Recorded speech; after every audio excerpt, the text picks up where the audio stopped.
स्वागतम सुस्वागतम. सर्वांनी उभं राहून टाळ्या वाजवून आपल्या सन्मान्य मान्यवरांचं आपण हार्दिक स्वागत करत आहोत. आयुष्यभर ज्ञानग्रहण करून आपल्या जीवनाचा पाया रचणारे डॉक्टर APJ अब्दुल कलाम यांचा जन्मदिन संपूर्ण देशात वाचन प्रेरणा दिन म्हणून साजरा होतो. आजच्या तरुण पिढीने वाचनाचा आदर्श घेऊन आयुष्यात विकास घडावा या उद्दिष्टाने रयत शिक्षण संस्थेच्या सद्गुरू गाडगे महाराज प्रदत्त स्वायत्त महाविद्यालयात मराठी विभाग आणि केशवराव पवार ग्रंथालय यांच्या संयुक्त विद्यमाने आयोजित माजी राष्ट्रपती डॉक्टर APJ अब्दुल कलाम यांच्या जयंतीनिमित्त वाचन प्रेरणा दिन कार्यक्रम संपन्न होते. एकदा जोरदार टाळ्या वाजून आपण सर्व सन्मान्य मान्यवरांचं या ठिकाणी स्वागत करूया. मराठी विभाग प्रमुख प्रोफेसर डॉक्टर रमेश कोळसर यांना मी विनंती करते की आपण या कार्यक्रमाचे प्रास्ताविक करावे.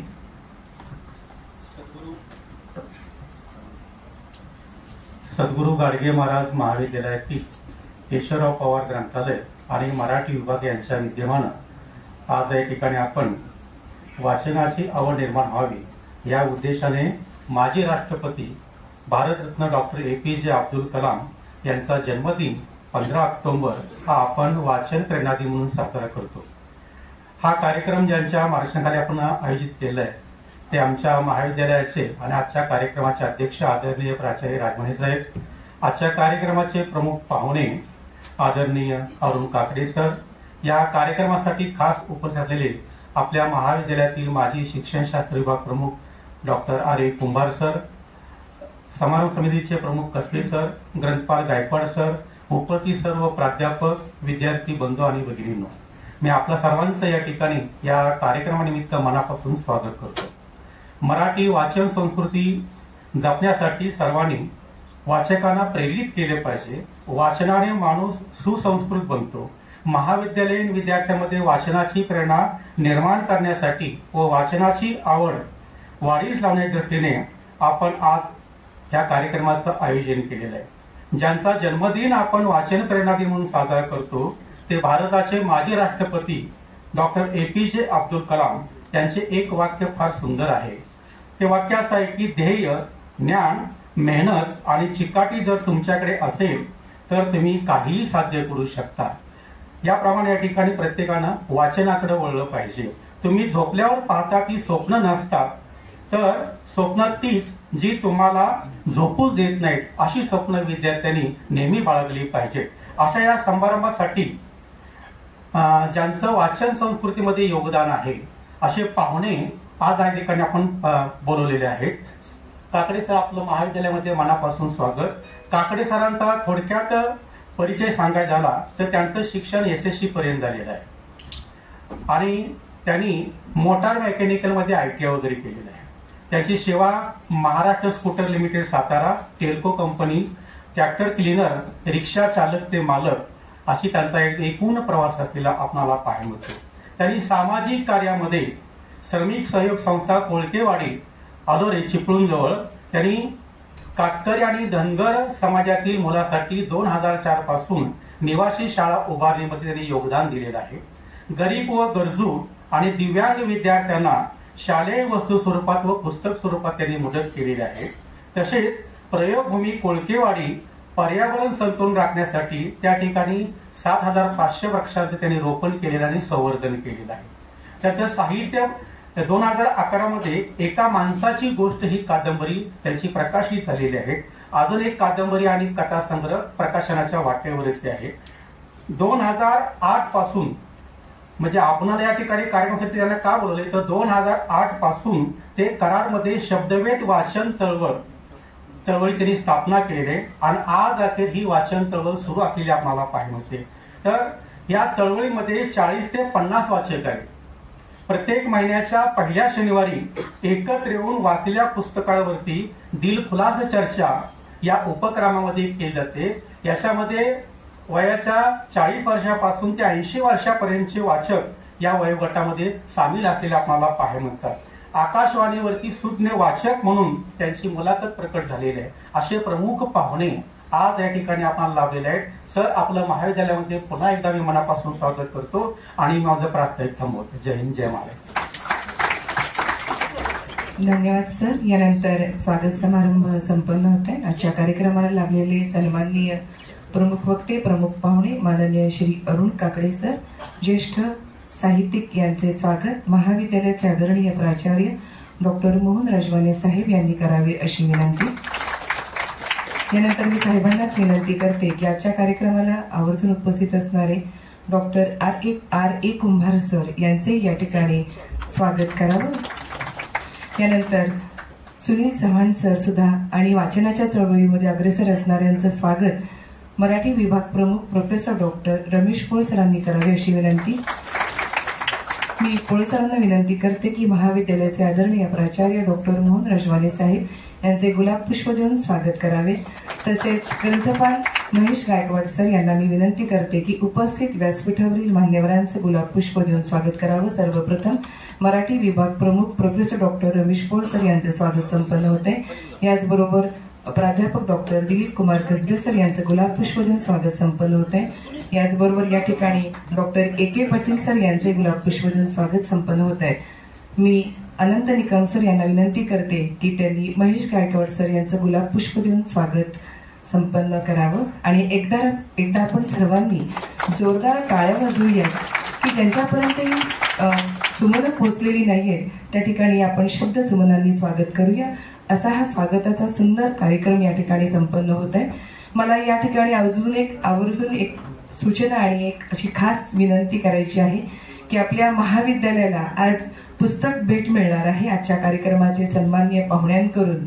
तर ग्रंथालयाचे महेश गायकवाड सर यांना विनंती करते की आपण जी पुस्तक आपल्या ग्रंथालयाला भेट मिळणार आहेत त्या पुस्तकांचा आपण आजच्या कार्यक्रमाच्या सन्माननीय प्रमुख पाहुणे तसेच महाविद्यालयाचे आदरणीय प्राचार्य डॉक्टर मोहन राजवाने साहेब यांनी त्या ग्रंथांचा स्वीकार करावा.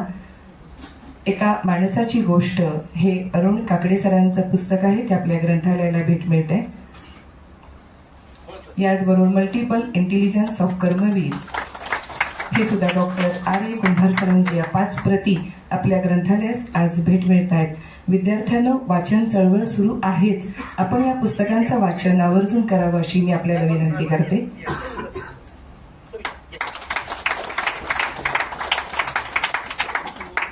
सर्व व्यासपीठाला धन्यवाद. सर्वांनी स्थानापन्न व्हावं अशी विनंती. यानंतर जास्त वेळ न घेता आजच्या कार्यक्रमाचे सन्माननीय प्रमुख पाहुणे माननीय श्री अरुण काकडे सर हे आपल्याला विनंती. 9:45 कितीची वेळ आहे? किती वाजताचे? 10:45.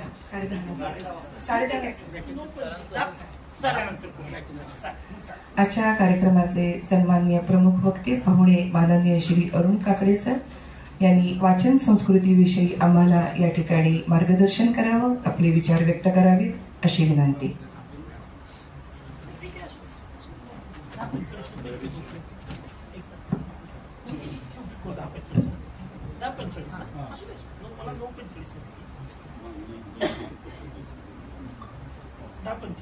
सर्वांना नमस्कार. सद्गुरू गाडगे महाराज कॉलेज व मराठी विभाग व केशवराव पवार ग्रंथालय यांच्या संयुक्त विद्यमाने आजचा दिवस साजरा होतो. साजरा होणं आनंदाची गोष्ट आहे, पण वाचनाच्या प्रेरणा द्याव्या लागणं हे थोडंसं दुःखदायक वाटतं.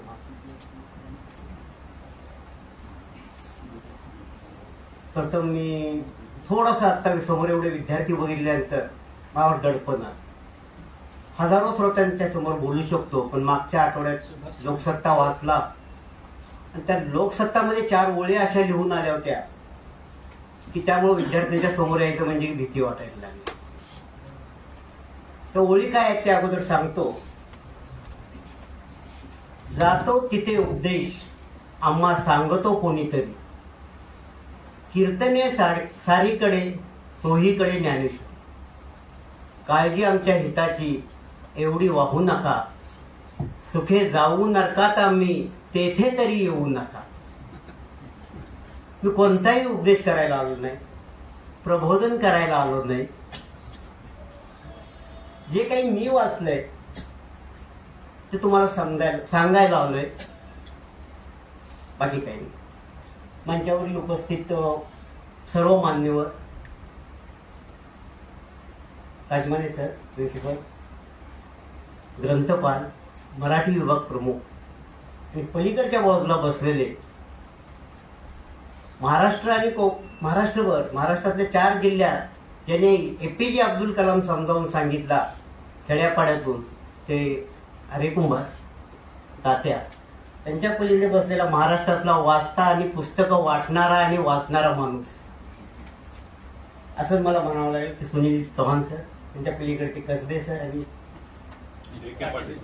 पाटील सर. खर तर या दिग्गज व्यक्तींच्या समोर बोलायचं तर मी कलामांच्या समोर बोलणं म्हणजे थोडंसं गैरच वाटेल. तात्यांच्या समोर बोलायचं म्हणलं तर कुंभार खानच्या समोर. तरी आजच्या दिवसाची फॉर्मॅलिटी म्हणून सांगतो, कलाम का घडले. एक नावाड्याचा मुलगा राष्ट्रपती होतो म्हणजे काय. तर सृजन बाल सिंग यांचं एक पुस्तक आहे, कलामांचे बालपण. प्रणव सखदेवने त्याचा अनुवाद केलेला आहे. मनुष्य बालपणातच घडतो, तो कोणत्या संस्कृतीमध्ये मोठा होतो हे अत्यंत महत्वाचं ठरतं. वयाच्या 1 वर्षापासून 9 वर्षापर्यंत त्याच्यावर जे संस्कार होतात ते जन्मभर राहतात. त्याप्रमाणे कलामांना सहवास जो लाभला त्यांच्या वडिलांचा, त्यांच्या गाव रामेश्वरम मधल्या देवळाच्या पुजाऱ्यांचा, तिथल्या चर्च मधल्या रेव्हरंड फादर बोडल यांचा, 3 जातीची, 3 धर्म, वेगवेगळ्या धर्माची माणसं एकत्र येऊन त्यांच्यावर जे संस्कार झाले त्याचा परिणाम एक नावाड्याचा मुलगा भारताचा राष्ट्रपती. हे अतिशय गंभीर आहे आजच्या युगात आणि आत्ताच्या तर युगात. आजच्या संस्कृतीमध्ये कुठे बसले मला सांगता येईल, त्याच्यावर बोलण्याचा आता दिवस येईल. आज मी केवळ आणि केवळ पुस्तकांवर बोलणार आहे. आता आमचा बसताना विषय झाला पुस्तकावर की जाहिरातीचं युग आहे. जाहिरात केल्याशिवाय काहीच खपत नाही. फक्त वाचा म्हणून प्रेरणा दिल्या तर होणार नाही. पुस्तकांची जाहिरात केली पाहिजे. पुस्तकांची जाहिरात ते सवलतीत मिळतील, 30% मिळतील अशी न करता त्या पुस्तकामध्ये काय लिहिलेलं आहे हे सांगणं गरजेचं आहे. आपण म्हणतो वाचन संस्कृती आम्हाला विषय दिला. संस्कृती हे नेहमी बदलत आहे. अगदी कुटुंब व्यवस्थेपासून समाज व्यवस्था, अर्थव्यवस्था, राजकारण, समाजकारण, पर्सनॅलिटी डेव्हलपमेंट मध्ये सुद्धा सतत बदल घडत असतात आणि ते स्वीकारावे लागतात. विद्यार्थी वाचत नाहीत, मुलं वाचत नाहीत, अशी सगळीकडनं ओरड चालू असते. पण मी असं कधीही म्हणणार नाही मुलं वाचतात. भले ते कागदावरचं वाचत नसतील पण ते स्क्रीनवरचं वाचत असतात. हे काही कमी नाही या बदलत्या संस्कृतीमध्ये. ज्या काळात आम्ही वाचायला शिकलो त्यावेळी आमच्या घरातल्या भिंतीवर टीव्ही नव्हता, कोणाड्यात कुठेतरी रेडिओ असायचा आणि तो आमच्या हातालाही येणार नाही एवढ्या उंचीवर असायचा. त्यामुळे आम्हाला वाचण्याशिवाय पर्याय नव्हता. आमच्या पिढीला तर पर्याय नव्हता. त्यामुळे आम्ही वाचते झालो. आज या कार्यक्रमाला मला बोलवल्याबद्दल मी सर्वांच्या प्रती अगोदरच ऋण व्यक्त करतो. माझ्यासोबत बसलेले, माझ्यासमोर बसलेले उच्च विद्याविभूषित लोक आहेत. त्यांच्या तुलनेत माझ्याकडे फक्त एकच क्वालिफिकेशन आहे की मी वाचतो. मुलींना लक्ष द्यायला मुलांनो, एक हे ऍडिशनल क्वालिफिकेशन आहे. मी रिक्षा चालवणारा माणूस कराडच्या ST स्टँडवर, कराडचं ST स्टँड ते सद्गुरू गाडगे महाराज कॉलेज 3 ते 4 किलोमीटर अंतर पार करायला मला 50 वर्ष लागली. आणि हे सगळं अंतर मी वाचलेल्या पुस्तकांनी पार केलेलं आहे, माझ्या शिक्षणानं नाही.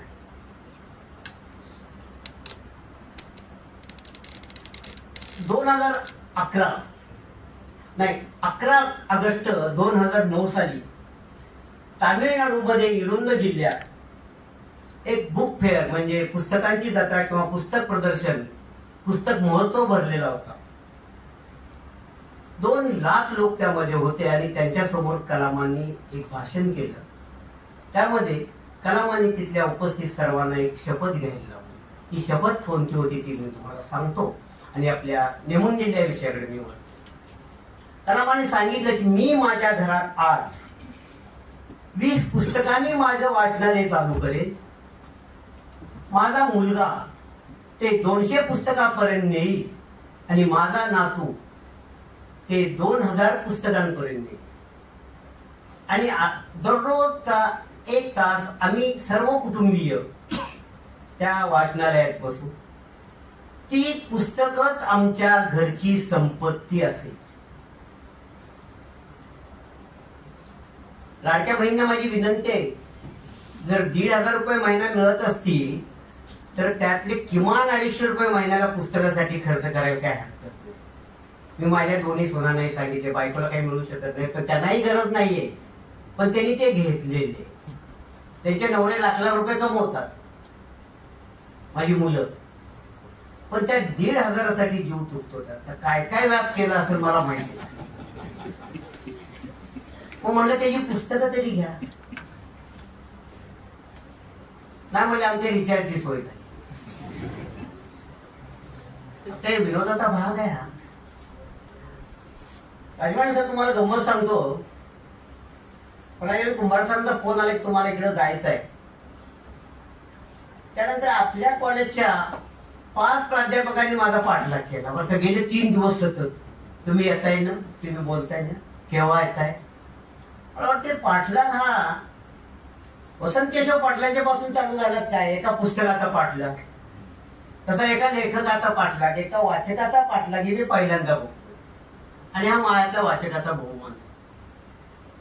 याही पेक्षा उत्कृष्ट ऍडमिनिस्ट्रेशन काय असतं, एखाद्या कामाचं सुयोग्य नियोजन काय असत, कसं असावं, त्यासाठी ती गोष्ट होती. मला सतत फोन येत होते. मी मगासपासून नेहमी सारखा म्हणतोय की मला एक ज्येष्ठ साहित्यिक संबोधलं मगाशी मॅडम तुम्ही. राम गणेश गडकर यांची 2 ओळे, चांदण्यात कितीही फिरला गुरखा तर तो कविता करू शकत नाही. तसं मी कितीही पुस्तकं वाचलेली असली तर मी साहित्यिक होऊ शकत. कदाचित मी लिहिलेलं एक पुस्तक याच्या पुढेही लेखन करेल, पण साहित्यिक होणं खूप आवडतं. साहित्यिक कुणाला म्हणावं, लेखक कुणाला म्हणावं, लेखक कसा असावा, साहित्य कसं असावं. विसे खांडेकरांना ज्यावेळी 1974ला पहिलं ज्ञानपीठ मिळालं, 65 पासून ज्ञानपीठ द्यायला सुरुवात झाली. त्या अध्यक्षीय भाषणात विसे खांडेकरांनी सांगितलं होतं की लेखक कसा असावा. लेखक हा भूतकाळाचा इतिहासकार नसावा, वर्तमान काळाचा चित्रकार नसावा, तर तो भविष्य काळाचा शिल्पकार असावा. तुमच्या लिखाणानं भविष्याला काहीतरी दिलं पाहिजे.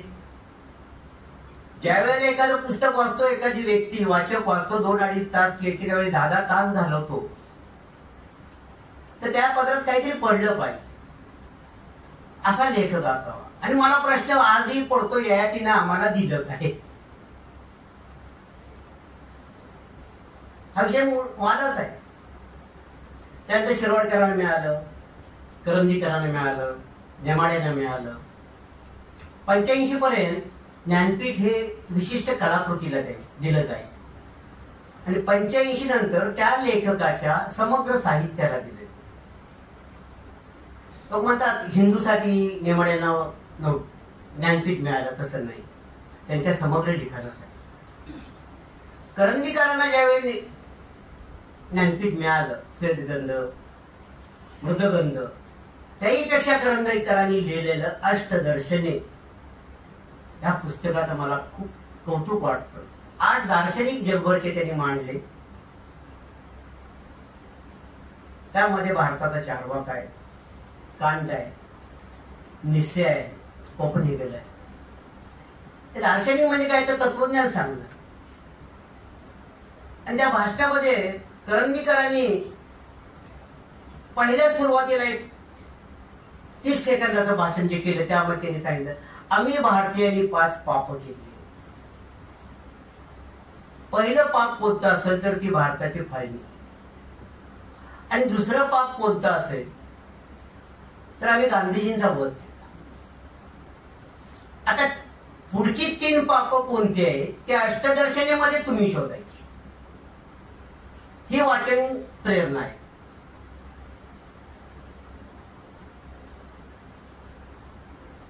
साहित्यानं मनोरंजन केलं पाहिजे, साहित्यानं ज्ञान आणि आनंदही दिला पाहिजे. तर नेमकं साहित्य म्हणजे काय? आता मूळ विषयाकडे मी येतो. कथा, कादंबरी, कविता, प्रवास वर्णन, आत्मचरित्र, निसर्गाचं वर्णन, हे सगळं एकत्रित केलं जातं, त्याला साहित्य म्हणतात. तर कथा म्हणजे काय? कथेची व्याख्या आपण काय करणार? पुरुणकरांनी सांगितलेलं आहे, कथा म्हणजे नाकासमोर सरळ चालत जाणारा माणूस. आणि कादंबरी म्हणजे काय?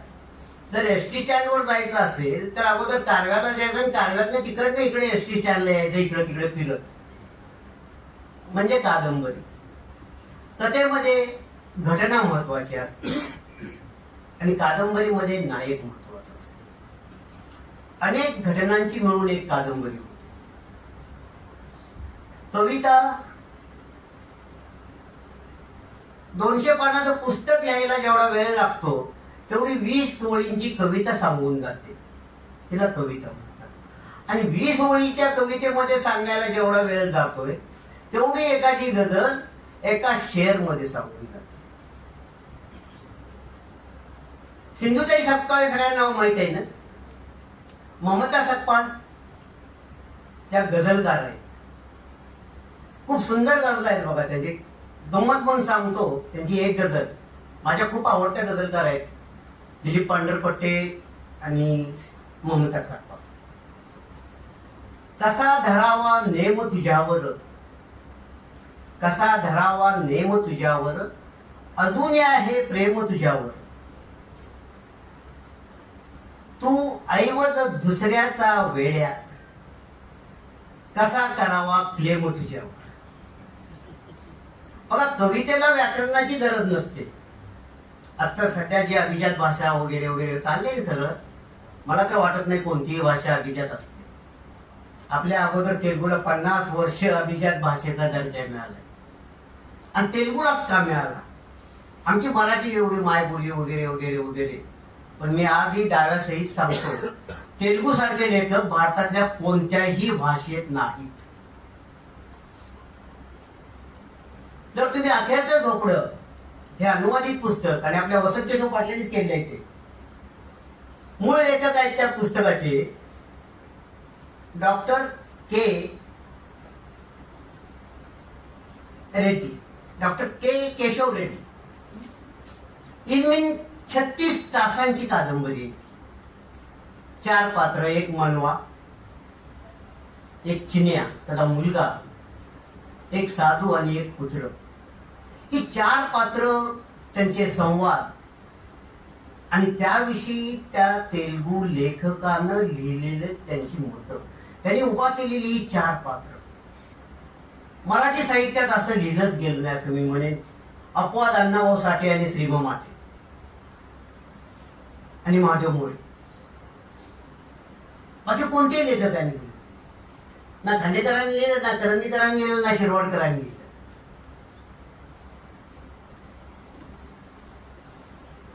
तर काय असतं हे साहित्य म्हणजे? तर ते पुस्तक वाचल्यानंतर त्याच पद्धतीचं दुसरं पुस्तक सांगतो, 72 मैल, अशोक घोटकरांनी लिहिले. सातारा ते कोल्हापूर जवळ त्र्यंबक एवढा केला 72 मैलांचा प्रवास. ती एक बाई, तिची 4 मुलं आणि हे अशोक घोटकर. शाळेला वडिलांनी टाकलं सातारच्या बोर्डिंग मध्ये, आणि तिथून ते पळून आले दुसऱ्या दिवशी, तिसऱ्या दिवशी, आणि त्यांनी तो प्रवास चालत केला, आणि त्यांना हे 4 भेटले. त्या प्रवासामध्ये काय काय घडतं ते दोघं वेगवेगळ्या जातीत, हे 4 एका जातीचे, हे हा एकटा एका जातीचा. आणि त्या प्रवासामध्ये त्या बाईची 2-3 मुलं मरतात. एवढ्या विलक्षण विदारक पद्धतीने मरतात आणि ते सगळे हातबल असतात. त्या कादंबरीवर चित्रपट पण निघालाय बरं का, स्मिता तांबेनी काम. त्या कादंबरीत मला काय सापडलं असेल माझ्यासारख्या वाचकांना. बाईची आई होते मला माहिती आहे, सगळ्यांनाच माहित आहे. पण आईची बाई होते, आईची बाई होते कसं काय? तर त्या मुलांना रात्रीच्या जेवणासाठी, मूठभर शेव चिवड्यासाठी ती त्या हॉटेलच्या वेटर बरोबर होते. काय वाचले असेल. आणि एवढी गंभीर कादंबरी आपल्याला अनेक चित्रपटांवर, कादंबऱ्यांवर चित्रपट निघाले. माध्यमांतर गेला वगैरे हा तो विषय आहे. मला वाटतं की कथेवर, कादंबरीवर चित्रपट निघणे, नाटकं निघणे, तर खूप गंभीर आहे. ही अशी पुस्तक वाचल्यानंतर ना वास्तविक साहित्यात खरीच मजा आहे. एकेका पुस्तकाचा काय म्हणूया आपण, हँगओव्हरला काय म्हणू, गारूड. एकेका पुस्तकाचं गारूड महिना राहतो, काय सुधरत नाही. त्या अखेरचे जोपर्यंत मला, मी नंतर 3 महिने काहीच वाचलं नाही. तकली शिवशंकर पिल्लई 200 धान त्या पुस्तकाचं. ते पुस्तक वाचल्यानंतर असं वाटतं की दारिद्र्य किती असावं. अख्खा उंदीर खायला मिळालाच नाही, उंदराच्या शेपट्यांवर गुजराण करावी लागली. किती दारिद्र्य असेल. अशी पुस्तक आहे. हे गमतीदार पुस्तक सांगणारे गंभीर चेहरे करून बसू नका. आज तुमचा दिवस आहे, माहिती आहे तुम्हाला. आज आंतरराष्ट्रीय ग्रामीण महिला दिन आहे. आणि त्याचबरोबर दुसरा एक दिवस आहे, जागतिक हात धुणे दिन. मी इथं हात धुवून घेणार आहे आज बोलण्याच्या बाबतीत.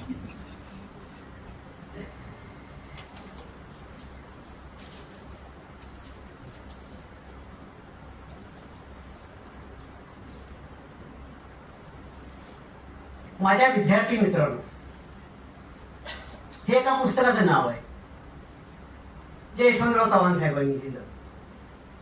22 विद्यापीठांमध्ये दीक्षांत, 22 नाही 17 विद्यापीठांमध्ये त्यांनी दीक्षांत समारंभासाठी केलेली भाषण आहे. इतकी उत्कृष्ट भाषण आहेत की प्रत्येक विद्यार्थ्यांनी ती ऐकली पाहिजे, वाचली पाहिजे. CD पण आले होता, ती वाचली पाहिजे. त्यापैकी 7 हिंदीमध्ये, 11 मराठीमध्ये, त्यांनी 4 इंग्रजीमध्ये. त्याची 4च भाषा फक्त वेगळे. जबलपूरला केलेलं, अलीगडला केलेलं आणि IIT कानपूरमध्ये केलेलं. पण बाकी सगळी भाषणं ही विद्यार्थ्यांसाठी. आणि त्याचं सगळ्यात महत्वाचं मला आवडलेलं भाषण जे SNDT कॉलेजमध्ये, SNDT कॉलेज माहित आहे ना, खास महिलांसाठी असलेलं, सर नाकीबाई दामोदर ठाकरसी कॉलेज, की महिलांनी शिक्षणानंतर काय करावं, शिक्षण कसं घ्यावं. कर्वेनी सांगितलं, फुलेनी सांगितलं, सावित्रीबाईंनी सांगितलं. त्या काळाला ते योग्य होतं. संस्कृती बदलते, साहित्य बदलतं, शिक्षणही बदललं त्याच ताकदीनं. आजच्या पिढीनं काय शिकलं पाहिजे, मुलींनी काय शिकलं पाहिजे, यशवंतरावनी त्या भाषणामध्ये सांगितलेलं आहे. तर ते पुस्तक तेवढं आठवणीनं वाचा. पुन्हा मी वसंत केशव पाटलांच्यावर येतो. त्याने आणखी एक पुस्तक लिहिलं आणि त्या पुस्तक लिहिण्यापूर्वी, त्या लेखांचा संग्रह होण्यापूर्वी तो लेख सांगलीतल्या सत्यवादी दैनिकामध्ये आला होता किंवा अग्रदूत मध्ये. एका पुस्तकाचा पाठला. आणि कोणतं पुस्तक आहे असं म्हणलं. त्यावेळी ते पुस्तक इंग्रजी मध्ये होतं. वॉल्टन काटी वाचन विहार, वॉल्टन काटी विहार आणि विचार या पद्धतीचं नाव. आणि ते इंग्रजीमध्ये होते. मला काही इंग्रजी वाचता येत नाही, त्यामुळे वाचता नाही आलं. म्हणजे पुस्तक पाहिलं होतं. आणि ज्या वेळेला ते SGMच्या लायब्ररीमध्ये आलं, त्याचा अनुवाद दुर्गा भागवत यांनी केला. आणि ते पुस्तक त्यांना मिळालं त्यावेळी त्यांना एवढा आनंद झाला, मला त्याचा अनुवाद वाचताना तेवढा आनंद झाला. थोर ही व्यक्ती काय होती, मराठी अभ्यासक्रमात थोर नसणारच आहे, तर इंग्रजीच्या लोकांना माहित असेल थोरोनी काय केलं. जगातला सगळ्यात मोठा विचारवंत, आनंदी राहणारा माणूस हेनरी डेव्हिड. अशा पद्धती दुसरा लेख मी जाणून बुजून एसजीएम मध्ये लोकांची नावं घेतो. एसजीएम मध्ये असलेले दुसरे एक प्राध्यापक माझे स्नेही सीताराम सावंत भुई भुई ठावते. आज जे आपण विद्यानगर बघतोय सैदापूर होत. ते सैदापूर विकसित झालं का सैदापूर भकास झालं, सैदापूरचा विकास झाला का भकास झाला, हे सीताराम सावंतनी मांडले त्या पुस्तकामध्ये. ज्या शेतकऱ्यांच्या जागा होत्या तिथे मॉल झाले, अपार्टमेंट झाले आणि ते शेतकरी तिथं वॉचमन म्हणू लागले. विचार केला तर हे सगळीकडे चालू आहे. पण आमच्या पिढीनं पाहिलेलं सैदापूर वेगळं, आत्ताच सैदापूर. तो विषय निघाला या कॉलेजमध्ये आहे म्हणून सांगतो. Barrister P G. पाटलांना आणि सुमतीताई पाटलांना मी पाहिलेले आहे या कॉलेजमध्ये. माझे मामा इथे शिकवत होते त्यावेळी, म्हणजे ते बंगला होता तिथे राहतो, त्यांचं ग्रंथालय होतं. त्यावेळी मी 5वी मध्ये त्यांचं ग्रंथालय पाहिलं.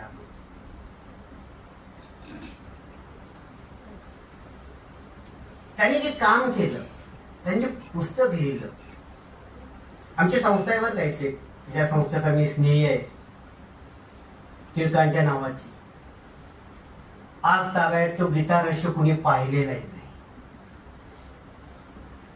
टिळकांनी लिहिलेलं पुस्तक कोणीही वाचलेलं असं होऊ नये. ते बॅरिस्टर पी.जी. पाटील त्यांनी कर्मवीरांच्यावर काय लिहिलंय, बाउंटिफुल बनियान आवर्जून वाचा. त्याचबरोबर इथं बसलेले तात्या कर्मवीरांच्यावर त्यांनी पुस्तक लिहिलं, त्याची इंग्रजी आवृत्ती आहे. कर्मवीरांचं कर्तृत्व, काम, पण त्याच्याही पेक्षा वेगळं कर्मवीरांच्यावर नाही म्हणतं मराठी 700 ते 800 पुस्तकं आता आहे वेगवेगळ्या लेखकांनी लिहिलेली. वेगवेगळ्या पिरियडच्या विद्यार्थ्यांनी त्याच्यावर केले रिसर्च केलेलं, ती वेगळी पुस्तकं आहेत.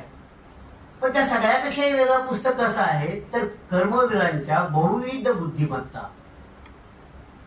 तर बहुविध बुद्धिमत्तांच्या अनुषंगाने त्यांची मदत घेऊन कर्मवीरांनी एवढ्या शिक्षण संस्था चालू केल्या. हे त्या बहुविध बुद्धिमत्ता काय आहे, मल्टिपल इंटेलिजन्स म्हणजे काय. माणसाकडे 10 बुद्धिमत्ता असतात, त्या 10 बुद्धिमत्तांचा वापर त्यांनी कसा केला.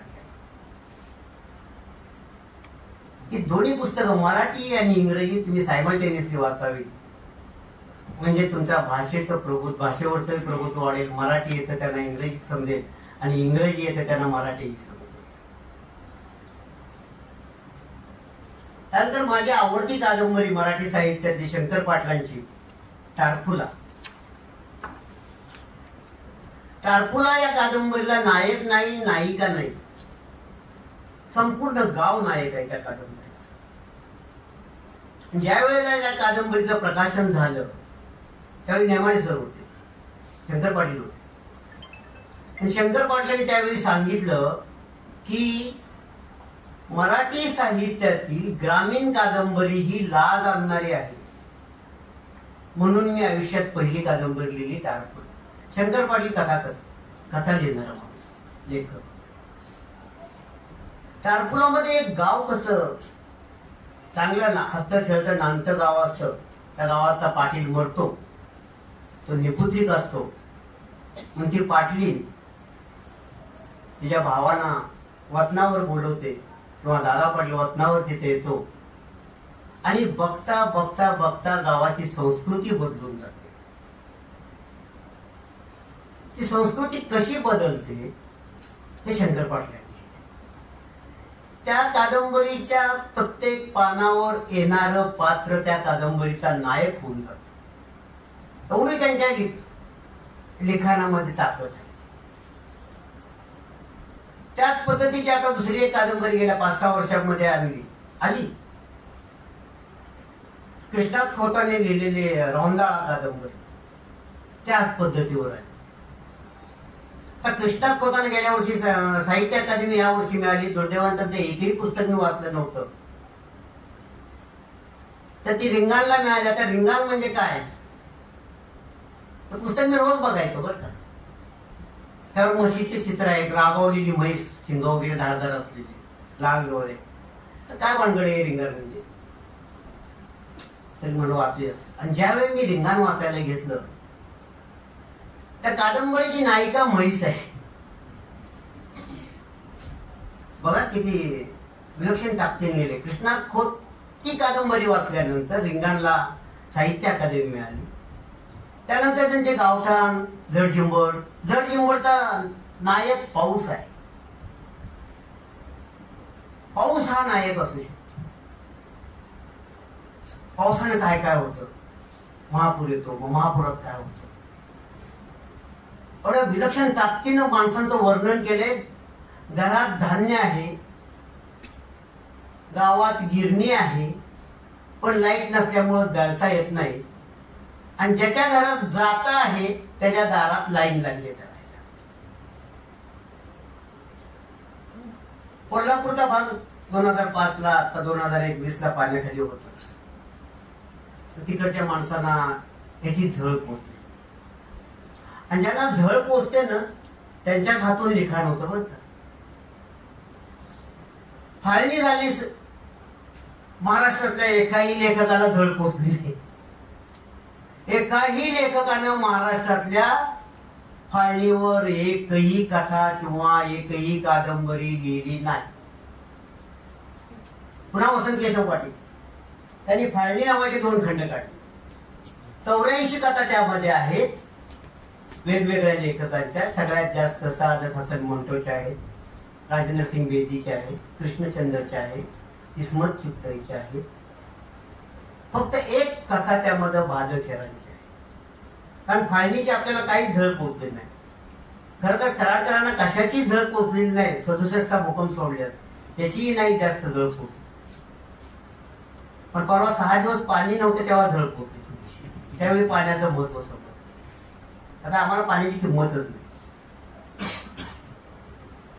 तर त्या फाळणीमध्ये कथा वाचतो त्यावेळी माझा आवडता लेखक सादत हसन.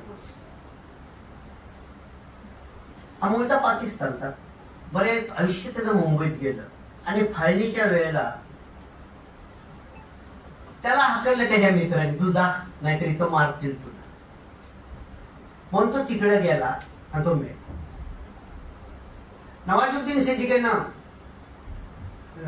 सिद्दीकीला घेऊन नंदिता दासने त्याच्यावर चित्रपट काढला, मंटो नावाचा. त्यामध्ये मंटोचं काम नवाजुद्दीन सिद्दीकी. मंटोची जेव्हा तुम्ही 8-10 पुस्तक वाचाल त्यावेळी समजतं की साहित्य काय असतं. मंटोला भारतीय साहित्याचा जनक म्हणतात. आपल्याला किती मराठीतले लेखक आहेत. कराड परिसरातल्या एकाही लेखकानं दुष्काळावर लिहिलेलं नाही.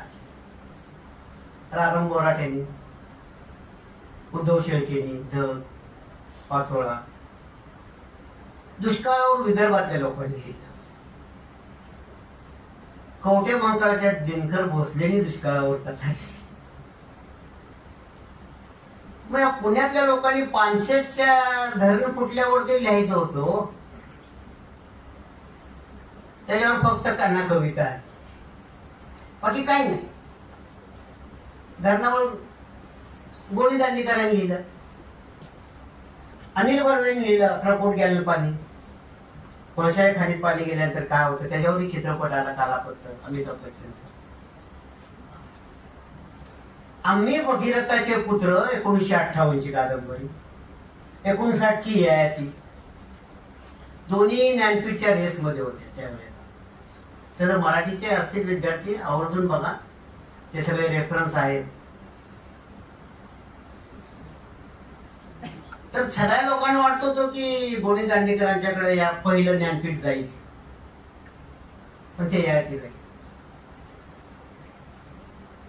चांगली कादंबरी चांगली आहे ती, पण गोणीने खूप प्रयत्न केले होते त्या कादंबरीसाठी. पुढच्या 100 वर्षाचा पाणी समस्येचा वेध घेतला आणि खांडेकरांनी मागच्या 1000-2000 सालातला पुराण कथा आम्हाला सांगितली.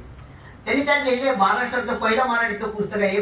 पुस्तक कसं वाचावं, पाठीमागे किंवा पहिल्याच पानावर लिहिले 2-4 पानं, हे पुस्तक कसं वाचावं याची ही गरज का भासावी त्या लेखकाला, हा प्रश्न माझ्यासारखा. मी 74 साली 11वीत होते त्यावेळी जे पुस्तक वाचलं.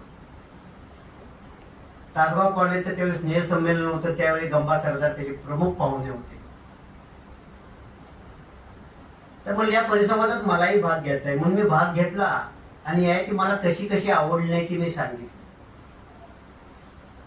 खूप लोकांना तेही आवडलं नाही. तर म्हणलं मी लहान आहे बाबा, मला नसेल आवडली, की माझे अजून विचार करायचे तेवढ्या कक्षा वाढलेल्या नाहीत त्यामुळे आवडली. पण त्याच्या अगोदरची पुस्तक मला आवडत होती ना. तर पुस्तकं तुम्हाला कन्फ्युज सुद्धा करू शकतात. तर तुम्हाला हे पुस्तक ऑथेंटिक आहे का नाही त्यासाठी त्या विषयावरची सलग तुम्ही 10-15 पुस्तकं वाचली पाहिजे. महादेव मोरेंचं 19वी जात, त्या 19वी जात काय आहे आणि मग पाठीमागच्या 18 जाती कोणत्या? 18 पगड जाती ज्या आहेत ना आपले बलुतेदार अलुतेदार, त्याने 19वी जात ड्रायव्हरची. महादेव मोरे नेपाळीचे लेखक पिठाच्या गिरणीत उभा राहत राहत लिहिलं, पण कॉलेजला गेलेले होते बरं का, नुसतेच गेले ते. आणि त्यांनी सगळं जे लिखाण केलं ते एसटी स्टँड, रिक्षावाले, टेम्पोवाले, गॅरेजवाले, तंबाखूच्या कारखान्यात काम करणारे स्त्रिया, ह्याच्यावर सुद्धा एवढ्या ताकदीचं लिखाण पुण्यामध्ये कुठे ज्या विजयात भाषेत लिहितात त्या आपल्या मेंदूत शिरत नाही आणि हृदयात तर नाही शिरत. महादेव मोरेंची फर्री कादंबरी वाचल्यानंतर तुम्हाला जाणवेल की आपण स्त्री आहोत म्हणजे काय आहोत. त्या पद्धतीने लिहिणारे दिनकर भोसले होते. नटरंग पिक्चर पाहिल्या सगळ्यांनी? कुठल्या कादंबरीवर निघाला? आनंद यादवच्या नटरंगवर. मग तो चित्रपट दिनकर भोसलेंच्या दर्शन कथेवर निघालेला आहे आणि त्याला नंतर बाजूला म्हणजे आपण म्हणतो ना मोगना घालून पेरणं आणि माड पेरणं, तसं बाकीच्या ह्यांचा मोगना घातलेला आहे. त्यामध्ये मुळात माड दर्शन कादंबरीवर कथेवर तो चित्रपट आहे. असे खूप मोठी गमती जमती असतात. श्रीदा पानवलकरांची सूर्यकथा मी मुद्दाम तुम्हाला वाचण्याच्या प्रेरणा देतोय, किमान बघाल तरी म्हणून ज्या कादंबरीवर चित्रपट निघाले ते सांगतोय. श्रीदा पानवलकरांची सूर्यकथा, त्याच्यावर अर्धसत्य सिनेमा निघाला. स्मिता पाटील, ओम पुरी, अमरीश पुरी. ते वाचल्यानंतर कळतं की एक बाप जो पोलीस आहे तो आपल्या मुलाला इन्स्पेक्टर करतो आणि त्याच्यावर प्रेम करणारी नायिका स्मिता पाटील, आणि तो एवढा रागीट दाखवलाय. ज्या वेळेला ओमपुरीला राग येतो त्यावेळी अमरीश पुरी म्हणतो आता सुखानं मरायला रिकामा झालो, ही पोरग माझ्यासारखं वागायचं पोलिसासारखं. आता त्यातलं काय मेसेज घ्यायचा तो वाचकांनी ठरवायचा असतो ना. लेखकांची मोठी गंमत असते, कादंबरी अशा ठिकाणी आणून थांबवतात, आता पुन्हा वाचू का परत, का ह्याच्या पुढे काय घडणार आहे कसं ओळखायचं, काय तर तो क्लायमॅक्स तिथेच संपले. दृश्यम चित्रपट किती जणांनी पाहिला? सगळ्यांनीच पाहिला आपण, आहे की नाही? पण तो लिहिला कोणी? मी चित्रपट पाहतो, मी मिर्झापूर पाहिले, सेक्रेट गेम पाहिले. कोरोनामध्ये एवढं चांगलं काम झालं की वेब सिरीज बघायची सवय लागली. सेक्रेट गेम लिहिली कोणी? विक्रमचंद्रांनी. मग अगोदर ती वेब सिरीज निघाली का अगोदर पुस्तक निघालं असेल? त्यासाठी विक्रमचंद्रा, त्याला इंटरनॅशनल रायटर म्हणतात, ती वाचली. वाचलेलं लवकर डोक्यात जात नाही, पण दृकश्राव्य असलं की लगेच लक्षात येते. आणि तुमच्या पिढीला ते खरं योग्यच आहे. साहित्य ज्यावेळी लिहितो आणि लेखक लिहितो यामध्ये फरक असतो. बाबूराव अर्नाळकरांनी 1460 पुस्तकं लिहिली. त्याला साहित्य कुणी म्हणलं नाही. इव्हन बाबा कर्णांना साहित्य कुणी म्हणलं नाही, काकोडकरांना साहित्य कुणी म्हणलं नाही. हे लेखक आहेत.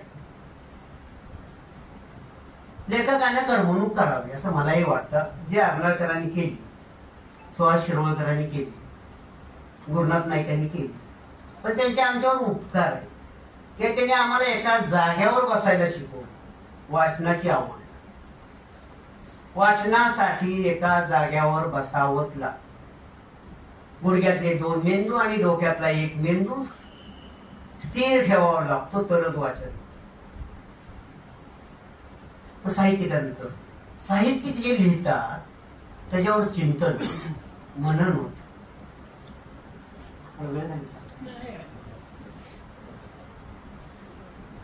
शेवटची 10 मिनिटे मी तुम्हाला देणार आहे. तुम्हाला प्रश्न विचारायचे कोणत्याही विषयावरचे, क्रिकेट सोडून आणि राजकारण सोडून. राजकारण सोडून का म्हणतोय की आता राजकारणाला वळणच वेगळे लागले. अरुण साधून लिहिलं सिंहासन, मुंबई दिनांक, दर्जेदार. आपल्याला त्यांची किळस येत नाही का राजकारण्याची? 72 साली जी निवडणूक झाली त्यावेळी तासगावला होतो आम्ही, ओजी सर्व्हिसला होते. एकाच गाडीतून शेका पक्षाचा उमेदवार, काँग्रेसचा उमेदवार आणि जनसंघाचा उमेदवार एकाच गाडीतून यायचे. त्या चौकात एसटी स्टँडच्या समोर एक स्टेज केलेला असायचं, बाकीचे दोघं मागं बसलेले असायची आणि तो त्याचा प्रचार करायचा. किती सुंदर वातावरण होतं. आत्ताचे काय करतात ते तुम्ही पाहता, मी सांगायची गरज नाही. तर सिंहासन आणि मुंबई दिनांक ही ज्यावेळी अरुण साधून लिहिली, त्यामध्ये एक पत्रकार आहे, निळूभाऊनी काम केलेलं. संपूर्ण कादंबरी त्या पत्रकाराच्या भोवती फिरते, अनेक पात्र त्यामध्ये आहे. आणि तो पत्रकार हा त्या कादंबरीचा केंद्रबिंदू. हे वाचल्याशिवाय समजणार नाही. आणि तो पत्रकार सगळ्यात शेवटी वेडा होतो. त्याला वाटतं की आपण ह्याच्या नादाला का लागलो, का आपला वेळ आणि आयुष्य वाया घालवलं. आता मुंबई दिनांक आणि सिंहासन ची मुळं जातात कुठपर्यंत? ती मुळं जातात 1939 पर्यंत. जॉर्ज ऑरवेलने लिहिलं ॲनिमल फॉर्म आणि 1984. राजकारणातील लोक कसे वागतात ते ॲनिमल फॉर्म मध्ये बघावं. त्यामध्ये डुकरं आहेत, मेंढी आहे, घोडे आहे, कोंबड्या आहेत, बदकं आहेत.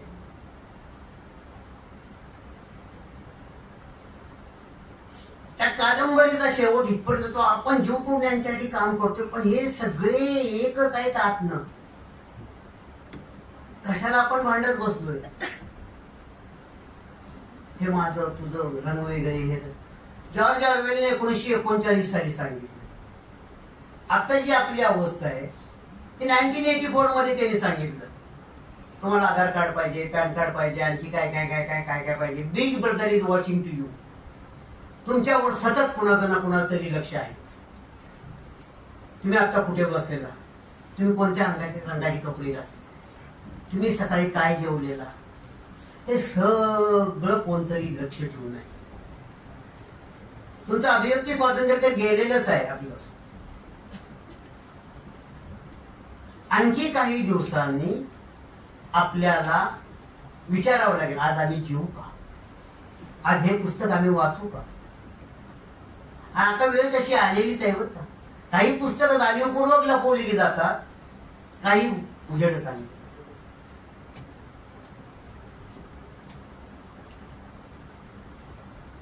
पुन्हा आणखी चित्रपटांनी ह्याच्याकडे येतो. श्रीना पेंडसे यांना साहित्य म्हणा, तुंबाडचे कोर, गारंबीचा बापू. ते पुस्तक वाचताना कळतं की निसर्ग काय असतो, निसर्ग कसा लिहिला जातो. टाळपुरामध्ये एक गमत आहे, एक 1.5 पानच लिहिले शंकर पाटलांनी. गुढीपाडव्यापासून दिवाळीपर्यंत जे ऋतुचक्र आहे, कोणते सण येतात, कोणते जातात, आणि त्यावेळी माणसं कशी वागतात त्या सणांनुसार अप्रतिम वर्णन निसर्गाचं केलं असेल आजपर्यंत कुणी, तर ते शंकर पाटलांनी. आणि तसंच कृष्णात खोतनी झड झंबाडमध्ये केलं. तर पुस्तक वाचताना नेमकं काय वाचायचं, तर पुस्तक वाचताना वाचता वाचता आपण जर थांबलो, विचार करायला लागलो, तर समजायचे की आपण वाचक झालेलो. 200 पानाचं पुस्तक सकाळी घेतलं, दुपारी जेवेपर्यंत संपवलं. काय आहे पुस्तकात काय माहित नाही. टाइम किलर वाचन आपल्याला नको आहे. पुस्तक समजून घेता आलं पाहिजे, पुस्तकावर चर्चा करता आली पाहिजे, पुस्तकावर चिंतन करता आलं. आणखी एक कोकणातल्या लेखिका, मी बरेच लेखक सांगते म्हणजे तुम्हाला राग वगैरे येणार नाही, लेखिकांच्याकडे वळणार आहे मी. कुसुमताई अभ्यंकर, लाल बंगली नावाचं पुस्तक, कादंबरी. काय आहे त्या लाल बंगलीमध्ये? त्या गावामध्ये एक अशी प्रथा आहे की त्या गावाचा खोत आहे, त्या खोताची बंगली आहे, बंगला आहे गावापासून दूर, त्याचा रंग लाल आहे. आणि गावात कुणाचंही लग्न झालं की त्या दिवशी त्याची बायको त्या लाल बंगल्यात खोताकडे आली पाहिजे. किती विदारक आहे हो. आणि ज्यावेळी लाल बंगली घेऊन आली त्यावेळी त्यांचे वारस बिरस शोधले गेले आणि ते सापडले पुण्या मुंबईत असले. तर काही केलं नाही. त्यावर ऋषिकेश गुप्तेने ही कादंबरी लिहिली बरं का.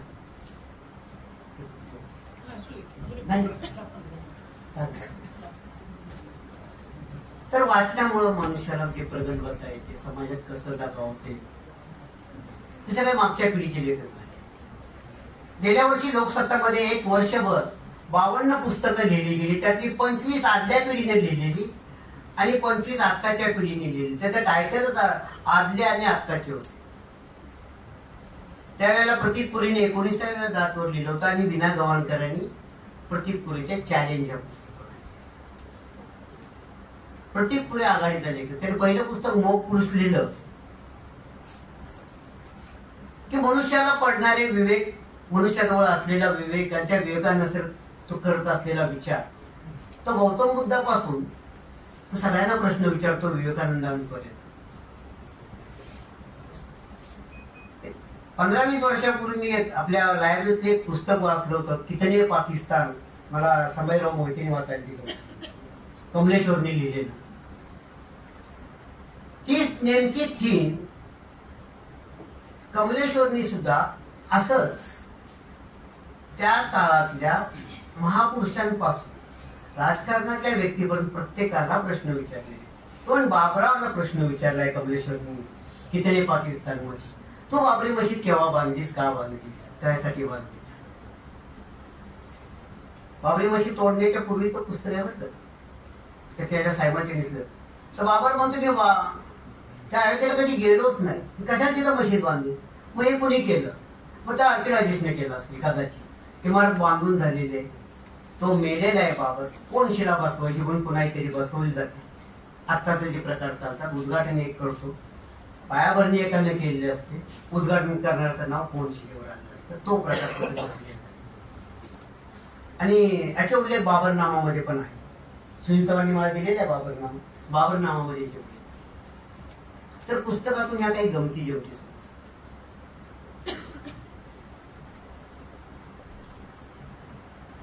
श्रुती आवटे ही एक लेखिका. 4 वर्षापूर्वी तिला आपण इथं शिक्षण मंडळामध्ये साहित्य संमेलन घेतो त्यावेळी बोलली. 16 वर्षाच्या मुलीनं 16 वर्षांच्या मुलींसाठी लिहिलेलं महाराष्ट्रातलं पहिलं पुस्तक. पुस्तकाचं नाव लॉगआउट. लॉग इन झाल्याशिवाय लॉगआउट होता येत नाही. मग प्रेमात लॉग इन झाल्यानंतर त्यातनं लॉगआउट कसं व्हायचं. अतिशय सुंदर पुस्तक. आणि लॉग आउट व्हायला मदत कोण करतं तर कुटुंबातलीच माणसं, आणि तुम्ही ते कुटुंबापासून लपवून ठेवलेलं असतं. पुस्तकाची थीम अत्यंत सुंदर आहे. म्हणजे 16व्या वर्षी त्याला सुचलं कसं, श्रुतीला जेव्हा मी विचारलं, काका म्हणले अनुभवशिवाय सुचेल का. म्हणजे आता ते खानदानच, म्हणजे माधुरी आवटे, श्रीरंजन आवटे, प्रदीप आवटे हे सगळेच लेखक आहेत. आणि त्याच्या घरात वातावरण तेवढं एक निर्मळ आहे. परवा तिने एक शो स्टँडिंग कॉमेडी ज्याला म्हणतो ना आपण, ती चालू केली की 5 फुटाचा बच्चन नावाची. त्यात ती काम करते, त्यात ती कीर्तन करायला लागते. बघा ते स्क्रिप्ट मी वाचलं होतं, नंतर तो शो बघायला गेलो. ती एवढं काय प्रबोधन करते, एवढं काय प्रबोधन करते की आपल्याला वाटतं नकोच जीनची पॅन्ट घालायला. आणि खरं काय बरं का, ते कादंबरी ते नाटक बघितल्यानंतर जीनच्या पॅन्ट घातलेल्या मुली आणि महिला खाली बघून बाहेर येत होत्या. ते पुस्तक किती प्रभावी असतं, काही काळ का होईना तुमच्या मनावरती गारूड करतं. आपण थोडं कन्नड साहित्याला बोलूया. S.L. भैरप्पा, युवा अनंतमूर्ती, शिवराम कारंत, त्यातले माझे आवडते शिवराम कारंत. तनमनाच्या भोवऱ्यात नावाची त्यांची अत्यंत सुंदर गाजलेली कादंबरी पहिल्यांदा ज्यावेळी आली, अनुवाद दुसऱ्या कोणतरी केला होता, उमा त्यांनी केलेला नव्हता. कादंबरी फेल गेली, अनुवाद नव्हतं. काही पुस्तक अनुवादा चुकीचं झाल्यामुळं कालबाह्य होतं. त्यानंतर उमा त्यांनी केल्यानंतर स्त्रीचा 4 पिढ्यांचा प्रवास त्यामध्ये दाखवला. तन्मनाच्या भोवऱ्यात ही कादंबरी समुद्राच्या किनाऱ्यावर बंदरावर घडते. आणि बंदरावर कसं सांगू, एव्हरी सेनर वाईफ एवढे हरभर असं म्हणतात ना, की खलाशाला प्रत्येक बंदरावर एक पत्नी असते. तर त्या बंदरावर वेश्या व्यवसाय चालायचा, शुद्ध मराठीतच बोलतो. आजी, आई, मुलगी, नात, ह्या पहिल्या तिघी ते करत असतात. नात थोडीशी शिकलेली असते. पण ते तनमनाच्या भोवऱ्यातनं बाहेर कधी पडायचं. आणि त्या ह्याच्यावर शिवराम कारंताने लिहिलेली सर्वोत्कृष्ट कादंबरी, तिला ज्ञानपीठ मिळाली. युवा अनंतमूर्तींच्या कथा थोड्याशा दिनकर भोसलेंच्या अंगानं जाणार. त्यांनी लिहिलेली 32 अत्रेंनी लिहिलेली कादंबरी. मूळ कादंबरी जर्मनच्या क्रांतीच्या वेळी लिहिली. बॉल ऑफ फॅट, चरबीचा गोळा. आणि अत्रेंनी ती कादंबरी 32 नावानं आणली. ज्या वेळेला इकडची तिकडं तिकडची इकडे देवाणघेवाण होत असते, ती एक बस जात असते, त्यामध्ये ती नाच गाणं करणारी बाई असते 32 नावाची. आणि त्या बाकी धनिकांच्या महिला, सरदार वगैरे इकडे तिकडे मोठमोठ्यांच्या असतात त्या गाडी. ते म्हणतात ही गाडी आम्ही इथे थांबवून ठेवणार, तुम्हाला सोडणार नाही. अगोदर ती नाच गाणारे म्हणून बाकीच्या गाडीतल्या सगळ्या बायका तिला द्वेष तिरस्कार करत असतात. तिला एका कोपऱ्यात बसवली असते. तो सिक्युरिटी बनतो, या 32 इथे ठेवा, मग तुम्हाला आम्ही सोडू. तेव्हा त्या 32 जे विचार अत्रेंनी लिहिलेले ते वाचण्यासाठी शेवटी तयार होते. माझ्यामुळे जर या 40-50 जण स्त्रियांचे जीव वाचत असेल, ती तिथं थांबते मग गाडी. तर या कादंबरीतून आपल्याला मानवी मनाचं दर्शन, यांचा सायकोलॉजीचा अभ्यास आहे.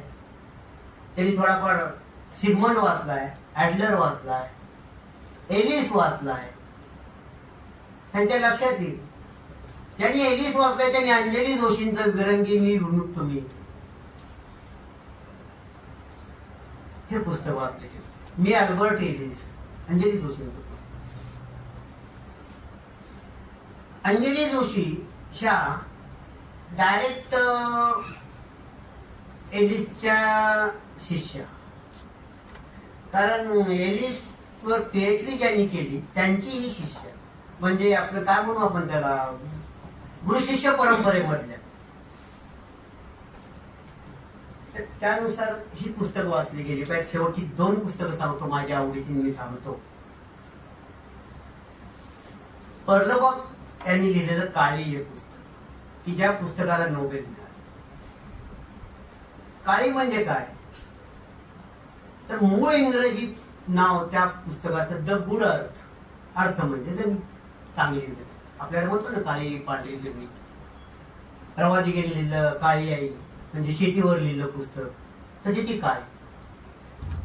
ही अमेरिकन बाई चीनमध्ये जाते पर्लवर, आणि तिथल्या एका शेतकऱ्याचं जीवन खूप जवळून पाहते. ओलांग त्याचं नाव. त्याला एक बायको हवी असते. हा बऱ्यापैकी कुरूप असतो. त्याला प्रचंड शेती घ्यायची असते, शेती करायची आवड असते. तो तिथल्या एका वाड्यात जातो सरदाराच्या, म्हणतो त्या दाशी वगैरे त्या वाड्यातल्या काही दिवसानंतर ते विकायला बाहेर काढत असतात. तो म्हणते मला एक बायको हवी. ठीक आहे म्हणजे घेऊन एवढे पैसे लागतील. म्हणतो तिथून एक बायको आणतो. ही दोघं मिळून एवढी छान शेती करतात, एवढी छान करतात, एवढं कष्ट करतात की त्या सरदाराची सगळी जमीन ते विकत घेतात आणि त्या वाड्यात.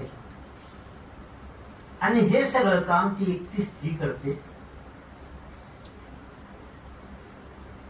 म्हणजे दुष्काळ पडतो आणि त्या दुष्काळात ती आपली मुलं कशी जगवते हे त्या म्हणतात. म्हणजे पर्लबॉक यांचं जर ते पुस्तक वाचलं तर समाज व्यवस्था, अर्थव्यवस्था, कुटुंब व्यवस्था, सगळ्या व्यवस्थांचं ज्ञान तुम्हाला मिळेल. दुसरं माझं आवडतं पुस्तक द यर्लिंग, मार्जरी किनन रॉडिंग, ज्याचा अनुवाद राम पटवर्धन यांनी केला आणि पर्लबॉकच्या पुस्तकाचा अनुवाद भारती पांडे यांनी केला. यर्लिंग म्हणजे पाडस. पाडस या नावाने ते मराठीत आलं. पूर्वी लोक वस्त्या वस्त्या किंवा टोळ्या टोळ्या करून राहत होते जंगलात, त्यावेळेस ते अमेरिकन वसाहतीमध्ये ते पुस्तक आहे. अमेरिकन वसाहती. आणि त्याचबरोबर एक बाप आपल्या मुलाला जंगलात कसं राहायचं, काय खायचं, शेती कशी करायची, 400-450 पानाच्या पुस्तकांमध्ये तो शिकवत असतो. त्याला एक हरणाचं पिलू सापडतं. खूप लाडकं होतं त्याचं.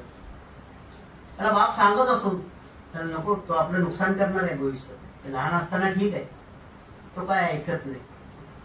आणि नेमकं दुष्काळाच्या तोंडावर ह्यांनी लावलेलं जे भात वगैरे काय असतं त्याचे पाडच खात. तर बाप त्याला म्हणतो त्याला गोळी टाका. म्हणतो मी नाही घालू शकत. बाप अंतरावर आजारी पडलेला.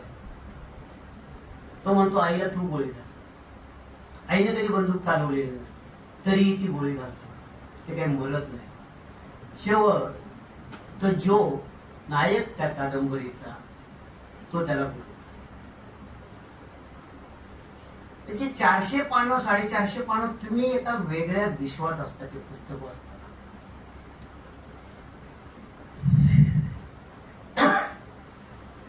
शेवटची 3 पुस्तक तुमच्यासाठी सांगतो खास आजच्या ग्रामीण महिला दिनानिमित्त.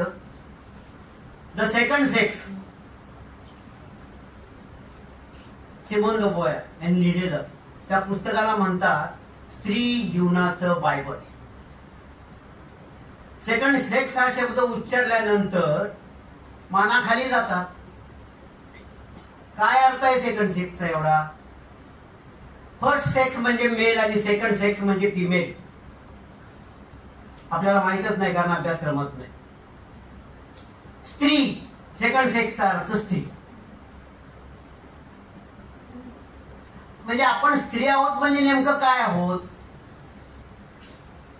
350-400 पानामध्ये सिमोनने ते सांगितलं.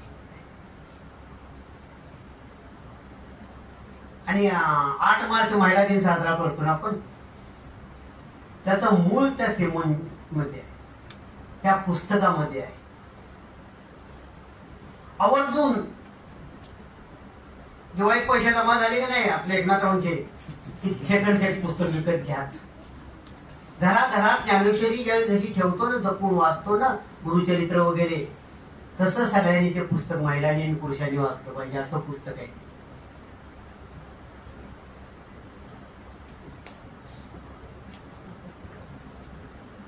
त्यानंतर अल्केमिस्ट, पावलो कोयलेने लिहिलेलं, सगळ्यांनीच वाचलेलं असतं ते पुस्तक मराठी आणि इंग्रजीमध्ये. पण पावलो कोयल्यांचं द जहीर कोणी वाचलं असेल तर साहित्य किती उंचीवर जातं, व्यक्ती एकमेकाशी किती सहृदयपणे वागतात याचं उदाहरण द जहीर ही कादंबरी. बर्नार्ड श्लिक यांची रीडर कादंबरी ती नोबेल पर्यंत गेली, जर्मन लेखक. रीडर कादंबरीचे 3 भाग आहेत. एक शिकायला आलेला मुलगा हॉस्टेलमध्ये राहून ट्रेननं प्रवास करत असतो. त्या ट्रेनची कंडक्टर एक महिला असते, ती त्याला राहायला त्याच्याकडे बोलवते, त्याचा शिक्षणाचा खर्च करते, दोघं प्रेमात पडतात, लग्न करतात, डिवोर्सही घेतात.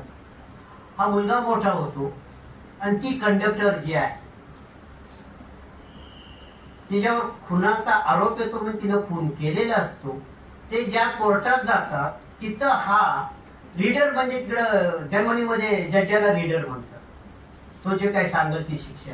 त्यावेळी समोर ती बाई येते की जिनं खून केलं. नोबेलला ज्यावेळी एखादे पुस्तक जातं किंवा साहित्य जातं ते त्या दर्जाचं असतं. आपल्याला एकच नोबेल मिळाला आतापर्यंत, व्ही.एस. नायपॉलला. हा इंग्रजी लेखक नाही बरं का, विद्याधर सूरज प्रसाद नायपॉल. त्यांचं लिखाण इंग्रजीमध्ये, ते मुंबईत असतात.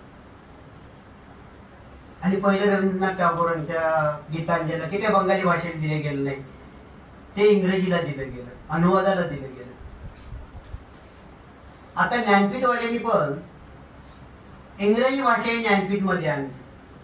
23 भाषेतल्या साहित्याला, जे 23 साहित्य अकादमी आहे त्या भाषेतल्या साहित्याला ज्ञानपीठ दिलं जायचं. 2 वर्षापूर्वी इंग्रजी भाषेलाही त्यात घेतलं आणि अमिताभ घोषनं ते. परंतु व्ही.एस. नायपॉलनं जे दिलं गेलं the house of mister bishop या पुस्तकाला, तर हाऊस ऑफ मिस्टर बिशप पण नेमकं काय आहे की नोबेल मिळालेल्या पुस्तकात काय असते आणि भारताला मिळालेलं ते दुसरं नोबेल आहे. म्हणून माझी सर्वांना विनंती आहे की ती कादंबरी वाचा. मलालाही सुख जाईल, माहिती आहे ना, तिचं आत्मचरित्र. ती शाळा शिकते म्हणून तिच्यावर गोळीबार झाला, तिला जखमी करण्यात आलं, तिलाही नोबेल मिळालं, वाटून दिलं गेलं ते सत्यार्थ्यांनी तिला. नादिया मुराद इराणच्या युद्धात की ज्या मुलीवर 1000 बलात्कार, तिनं आत्मचरित्र लिहिलं द लास्ट गर्ल, की बलात्कार झालेली ह्या विश्वातली शेवटची मुलगी मी असं. ती नोबेल पर्यंत पोहोचलं पुस्तक. ग्रेटा थनबर्ग की जी पर्यावरणावर काम करते, 12 वर्षाची असल्यापासून, की पर्यावरण संतुलन ठेवा नाहीतर आम्ही मरून जाऊ, आमची पिढी मरेल. त्याने स्लोगन एक काढलं होतं, फ्रायडे फॉर पॉल्युशन. शुक्रवारी सगळ्या शाळांवर, सगळ्या शाळेतल्या विद्यार्थ्यांनी त्यांच्या जे काय मंत्रालय वगैरे असतं तिथं जाऊन बसायचं. अशी पुस्तकं वाचा. जुने लेखक, जुन्या लेखकांपासून प्रेरणा वगैरे घेणं सगळं ठीक आहे, पण ते बरचसं कालबाह्य झालंय. अनुताई वाघांसारखं आपण नाही वागू शकत, इरावती कर्वे, दुर्गा भागवतांसारखं आता नाही वागू शकत. आपल्या पुढे आयडॉल पण आत्ताच्या घडीचे असले, आत्ताच्या तुमच्या पिढीचे, तुमच्यापेक्षा 5-10 वर्षांनी मोठे असलेले आयडॉल तुमच्या पुढे असले पाहिजे.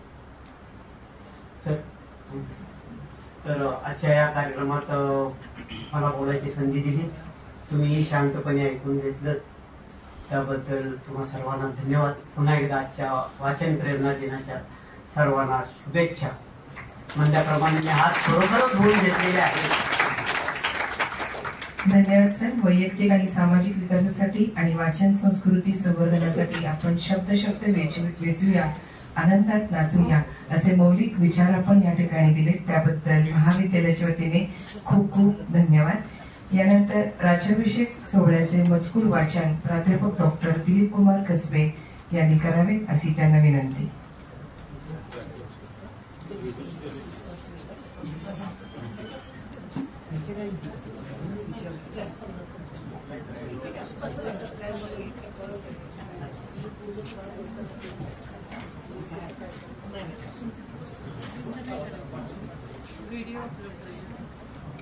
व्यासपीठावरील आजच्या कार्यक्रमाचे प्रमुख वक्ते व्याख्याते, या कार्यक्रमाचे अध्यक्ष आपल्या महाविद्यालयाचे आदरणीय प्राचार्य साधन, राज्याभिषेक सोहळा जो झाला त्याचं प्रत्यक्ष या ठिकाणी वर्णन जे आहे हे आपल्या समोर मी वाचन करत आहे.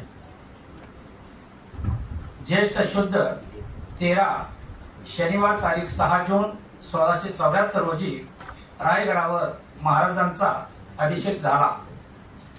या राज्याभिषेक समारंभात शुक्रवार सायंकाळपासून सुरुवात होऊन ते शनिवारी सकाळी संपला. या राज्याभिषेकाचे वर्णन अनेक बखरीत व परकीयांच्या पत्रात आढळते. हा सोहळा असा साजरा झाला. महाराज व त्यांची पट्टराणी सोयराबाई राज्याभिषेक मंडपात आल्यावर राज्याभिषेकाची सुरुवात गणेश पूजन, स्वस्ती पूजन इत्यादी पूजनाने झाली. यानंतर मंडप पूजा करण्यात आली. मंडपामधील महावेदीच्या पूर्वेस सुवर्ण कुंभ, दक्षिणेस रजत कुंभ, पश्चिमेस ताम्र कुंभ व उत्तरेस मातीचे कुंभ तूप, दूध, जल इत्यादीने भरून ठेवले होते. त्याशिवाय देशातील पवित्र नद्यांच्या व सागरांच्या जलाने भरलेले कुंभही तेथे होते. महावेदीवर अग्नी व ग्रह यांची प्रतिष्ठापना करून वेद मंत्रांच्या घोषात होम हवन झाले. यानंतर महाराजांनी समंत्र स्नान व त्यानंतर पंचामृत स्नान केले. शुक्ल वस्त्र परिधान केल्यानंतर वेदीवरील आसंदीवर विधीपूर्वक आरोहण केले. नंतर अग्निपूजा केल्यावर महाराज अभिषेक शाळेत गेले. अभिषेक व सिंहासन रोहन असे राज्याभिषेकाचे 2 प्रमुख विधी होते. आता अभिषेक शाळेत अभिषेकाला सुरुवात होणार होती. अभिषेक शाळेत सोन्याचे आसन तयार केले होते. त्या आसनावर महाराज, सोयराबाई व युवराज संभाजीराजे यांनी आरोहण केले. यावेळी अष्टदिशांना महाराजांचे अष्टप्रधान उभे राहिले होते. पूर्वेला पंतप्रधान मोरोपंत तुपाने भरलेल्या सोन्याचा कलश घेऊन उभे होते. आग्नेयेस अण्णाजी पंत सचित्र छत्र घेऊन उभे होते. दक्षिणेस हंबीराव मोहिते सेनापती दुधाने भरलेला रौप्य कलश घेऊन उभे होते. पश्चिमेस रामचंद्र पंत अमात्य दह्याने भरलेला ताम्र कलश घेऊन व वायव्येस दत्ताजी पंत मंत्री मोर्चे घेऊन उभे होते. याशिवाय अनेक अधिकाऱ्यांच्या हाती पवित्र नद्यांच्या जलाने भरलेले कलश होते. या सर्वांनी वेद मंत्राच्या घोषात महाराज, पट्टराणी व युवराज यांच्यावर अभिषेक केला. यावेळी वाद्यांचा गजर झाला. 16 ब्राह्मण सुवासिनींनी महाराजांना सोन्याच्या पंचारत्या केल्या. यानंतर महाराजांनी पुन्हा स्नान करून काशाच्या परातीतील तुपात आपले मुख पाहिले. हिरे व सोने यांचे अलंकार घालून वस्त्र परिधान करून डोईस मंदिर बांधला. त्यानंतर त्यांनी तलवार, ढाल, धनुष्यबाण, वरद यांची पूजा केली. सत्पुरुष मातुश्री जिजाबाई, इतर वडीलधारी मंडळी, गागा भट्ट व इतर पंडित यांना नमस्कार करून त्यांच्यासह महाराज राज्यसभेत सिंहासनारूढ व्हावयास निघाले. राज्यसभेचे दालन अत्यंत सुशोभित करण्यात आले होते. राज्यारोहणासाठी अत्यंत मौल्यवान असे सिंहासन महाराजांनी तयार केले होते. त्यांच्या 8 दिशांना 8 रत्नजडित स्तंभ होते. राज्याभिषेकाच्या वेळी महाराजांच्या मस्तकावर धरावयाचे छत्र जळावयाचे मोतिलक झालरीचे होते. सभासद म्हणतो की महाराजांनी 32 मन सोन्याचे हे सिंहासन तयार करून कोशातील मौल्यवान रत्ने त्यामध्ये जडविली होती. सर जगन्नाथ सरकार म्हणतात 32 मन म्हणजे 14 लाख रुपयांचे सोने होते. रत्नांची किंमत निराळी. त्याशिवाय हे सिंहासन तयार करीत असता दिल्लीचे मयूर सिंहासन शिवाजीच्या दृष्टीपुढे असावे. राज्यारोहणाच्या प्रसंगी हजर असलेला ऑक्झिंडन हा इंग्रज वकील राज्यसभेचे वर्णन करताना म्हणतो, सिंहासनाच्या दोन्ही बाजूंना सुवर्णांकित भाल्याच्या टोकावर अनेक अधिकार दर्शक राजसत्तेची चिन्हे असल्याचे आम्ही पाहिले. उजव्या हाताला 2 मोठमोठ्या दातांच्या मत्स्यांची सुवर्णांची शिरे होती. डाव्या हाताला अनेक अश्वपुच्छे व एक मूल्यवान भाल्याच्या टोकावर समपातळीत लोंबणारी सोन्याची तराजूची पारडी न्यायचिन्ह म्हणून तळपत होती. याशिवाय सभागृहाच्या भिंती शुभलक्षणी चिन्हांनी व चित्रांनी सुशोभित करण्यात आल्या होत्या. मोत्याच्या झालरीने छत श्रंगारला होता.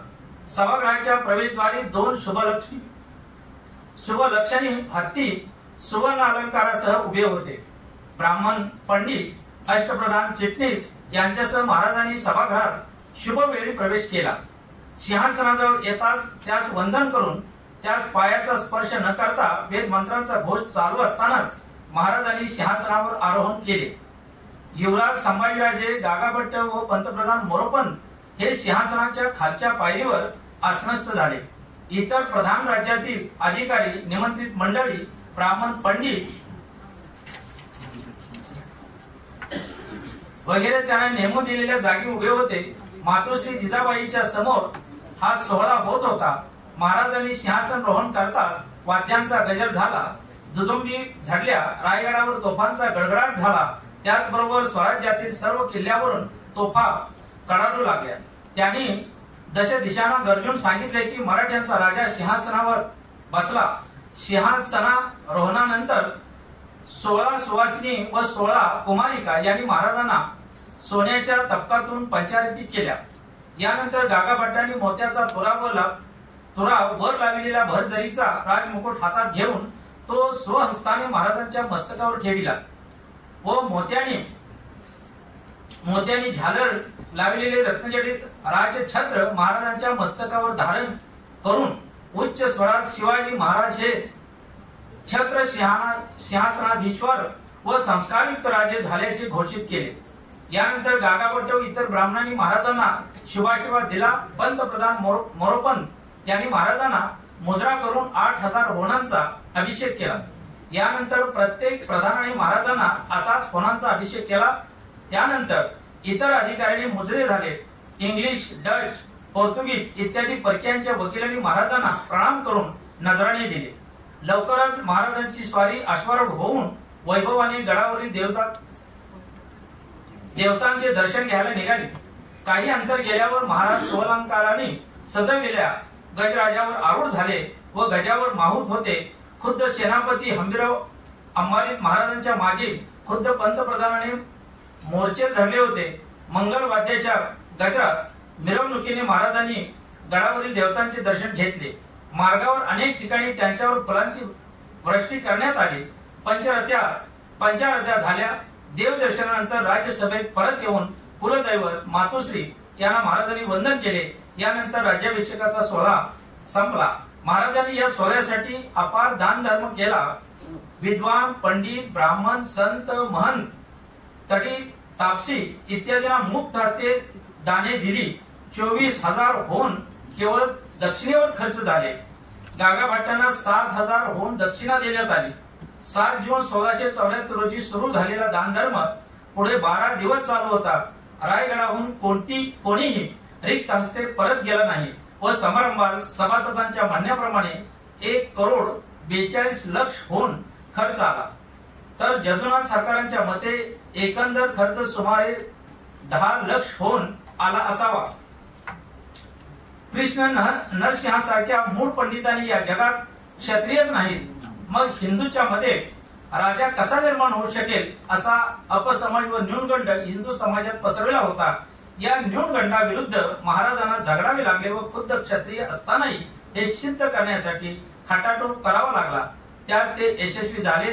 राज्याभिषेकाने हे आता जाहीर करण्यात आले की क्षत्रिय नाहीसे झालेले नाहीत, ते जिवंत आहेत व ते राज्यसंस्था निर्माण करू शकतात. समस्त हिंदू समाजाला दिलासा व चैतन्य देणारी ही घटना होती.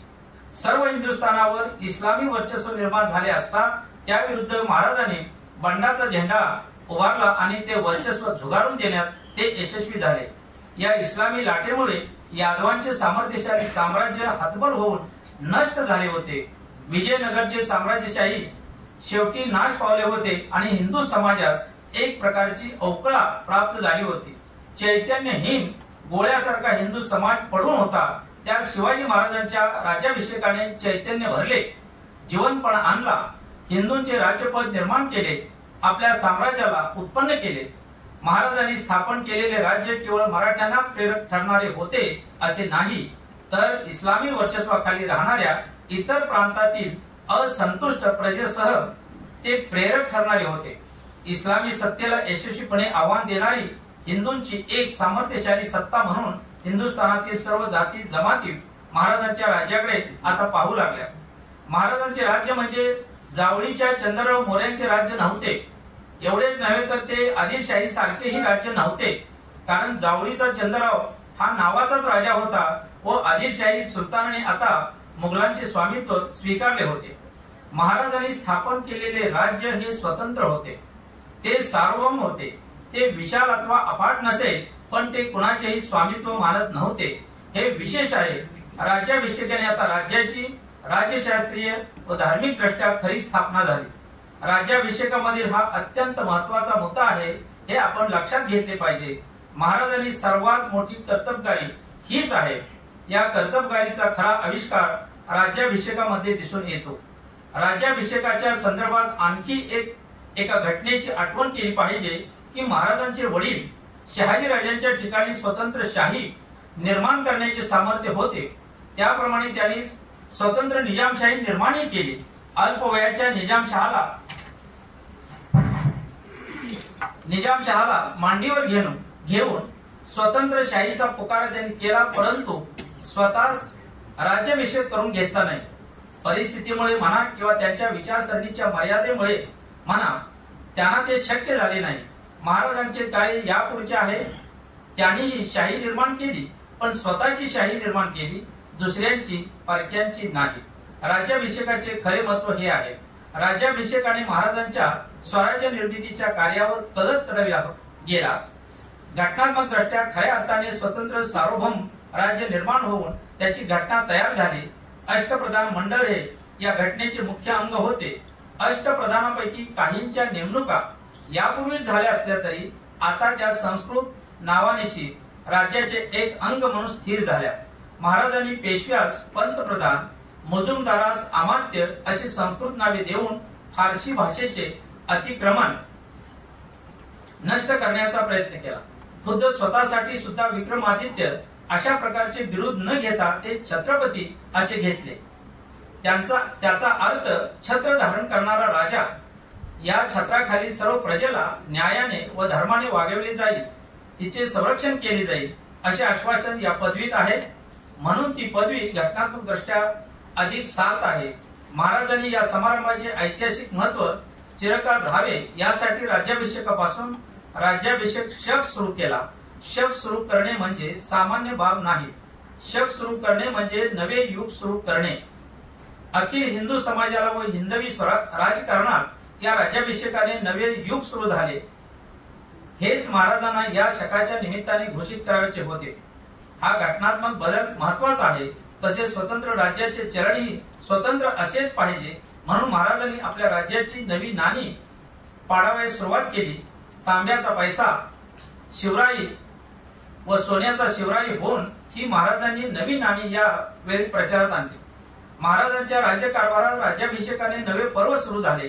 धर्मशास्त्रानुसार जे कायदे योग्य होते ते तसेच ठेवले गेले, काही नवे केले. या कायद्यांचे स्वरूप ही मुलकी, लष्करी, धर्मविषयक व न्यायविषयक असे होते. पूर्वीची लेखन पद्धती मुसलमान धाटणीची होती, ती बदलून महाराजांनी मराठी धाटणीची लेखन पद्धती निर्माण केली. त्यासाठी महाराजांच्या आज्ञेने बाळाजी आवजी चिटणीस या हुशार चिटणीसाने लेखन प्रशस्ती नावाचा ग्रंथ लिहिला. तसेच मराठी भाषेचा राज्यकारभारात अधिकाधिक पुरस्कार करण्यात आला. मराठी भाषेवरील फारसीचे अतिक्रमण दूर करण्यासाठी रघुनाथ पंडितांनी महाराजांच्या आज्ञेवरून राज्य व्यवहार कोश निर्माण केला आणि राज्यकारभारातील फारसी नावांना संस्कृत नावे रूढ केली. धन्यवाद. धन्यवाद सर. त्यानंतर आमच्या सर्वांचे प्रेरणास्थान महाविद्यालयाचे आदरणीय प्राचार्य डॉक्टर मोहन रजवाने साहेब यांनी अध्यक्षीय मनोगत व्यक्त करावेत अशी विनंती.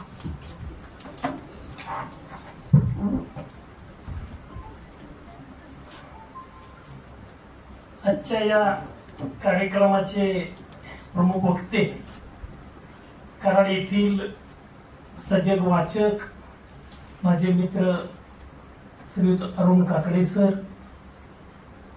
याच महाविद्यालयामध्ये अनेक वर्ष ज्ञानदानाचं काम केलेले शिक्षणशास्त्र विभागाचे माजी विभाग प्रमुख डॉक्टर आर्य कुंभार सर, वाचन चळवळ सतत वाढीस लागावी यासाठी अनेक वर्षे सातत्यानं प्रयत्न करणारे दुसरे माझे मित्र श्रीयुत सुनील चव्हाण सर, डॉक्टर कसबे सर, डॉक्टर पाटील सर, आपले ग्रंथपाल महेश गायकवाड सर, मराठीचे विभाग प्रमुख डॉक्टर रमेश पोळ सर आणि माझे सर्व सहकारी प्राध्यापक, विद्यार्थी मित्र हो. वेळ खूप झालेला आहे, मी मोठं काही भाषण करणार नाही. एक 2-3 मिनिटातच मी माझे विचार थांबवणार आहे. भारताचे भूतपूर्व राष्ट्रपती डॉक्टर APJ अब्दुल कलाम यांचा जन्मदिवस सर्वत्र वाचन प्रेरणा दिन म्हणून साजरा केला जातो. आपण दरवर्षी हा दिवस मोठ्या उत्साहात साजरा करतो आणि यावर्षी पाहुणे कोण असावेत असा विषय आमच्या समोर आल्यानंतर डॉक्टर कुंभार सरांनी अरुण काकडे सरांचं नाव सुचवलं. काकडे सरांची माझी ओळख होती, ते महाविद्यालयामध्ये अनेक वेळेला सुनील चव्हाण सरांच्या बरोबर आलेले होते, परंतु आपल्या जवळच काही चांगले लोक असतात आणि आपल्याला ते माहीत नसतात.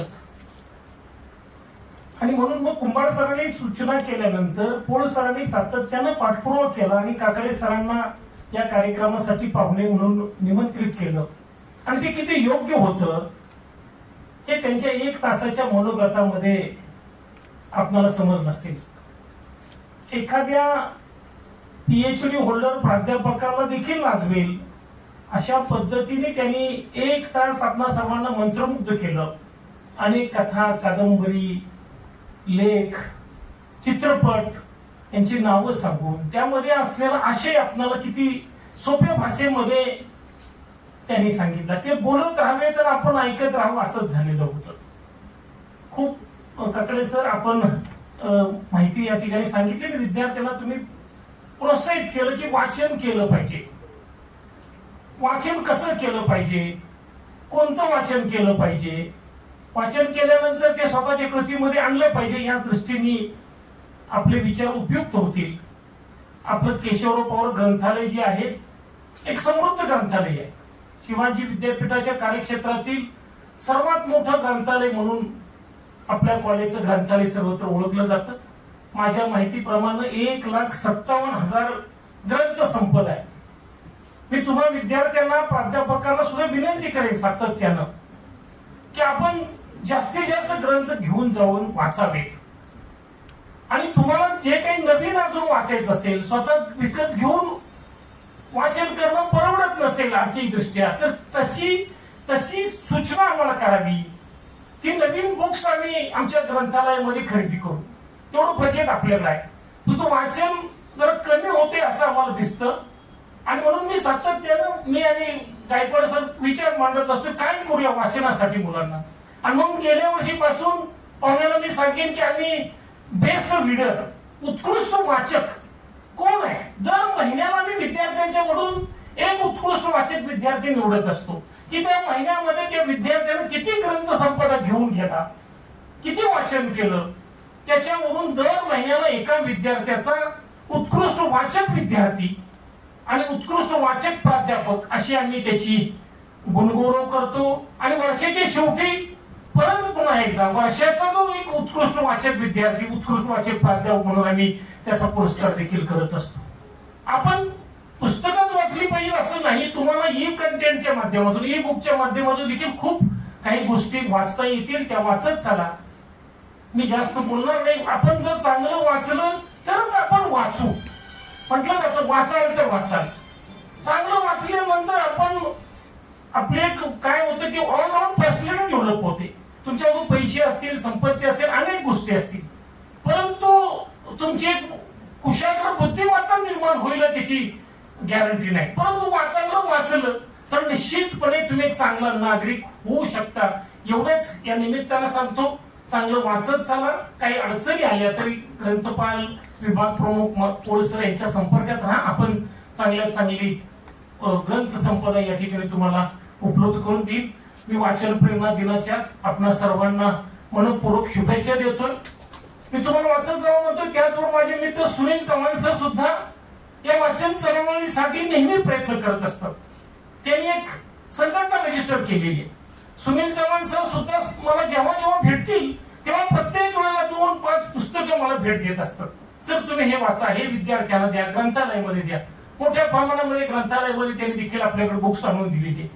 एवढंच नव्हे तर आपल्या देशाच्या रक्षणासाठी सीमेवरतीचे लोक, जे सैनिक तिथे आपल्यासाठी कष्ट करतात अहोरात्र, त्यांना देखील इथून कराडमधून असेल, विटा निवडी परिसरामधून मोठ्या प्रमाणामध्ये ग्रंथ संपदा पाठवण्याचं काम सुनील चव्हाण सर करत असतात. असे देखील लोक अनेक कुंभासर देखील वाचन चळवळ वाढावी यासाठी सातत्यानं प्रयत्न करीत असतात. हे सर्व लोक या ठिकाणी आज उपस्थित राहिले. त्यांनी आपल्याला प्रोत्साहित केलं की चांगले काय वाचलं पाहिजे.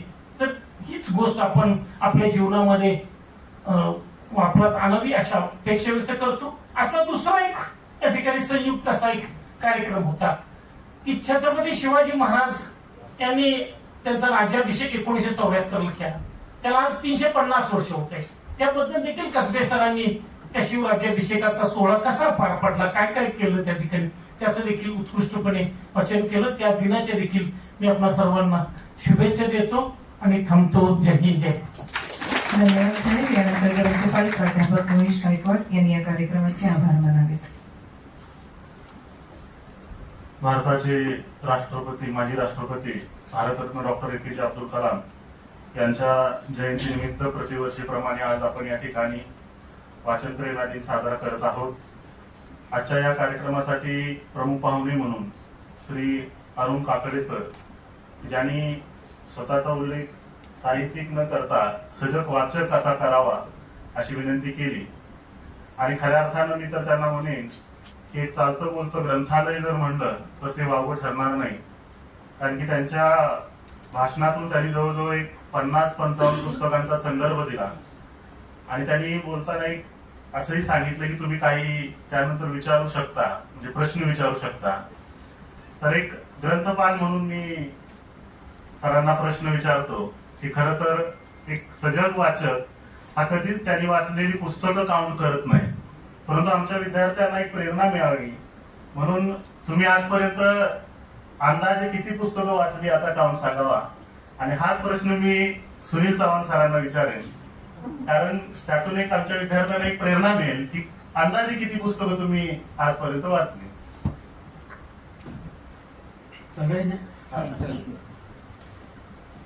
तिसरी पासून वाचतोय.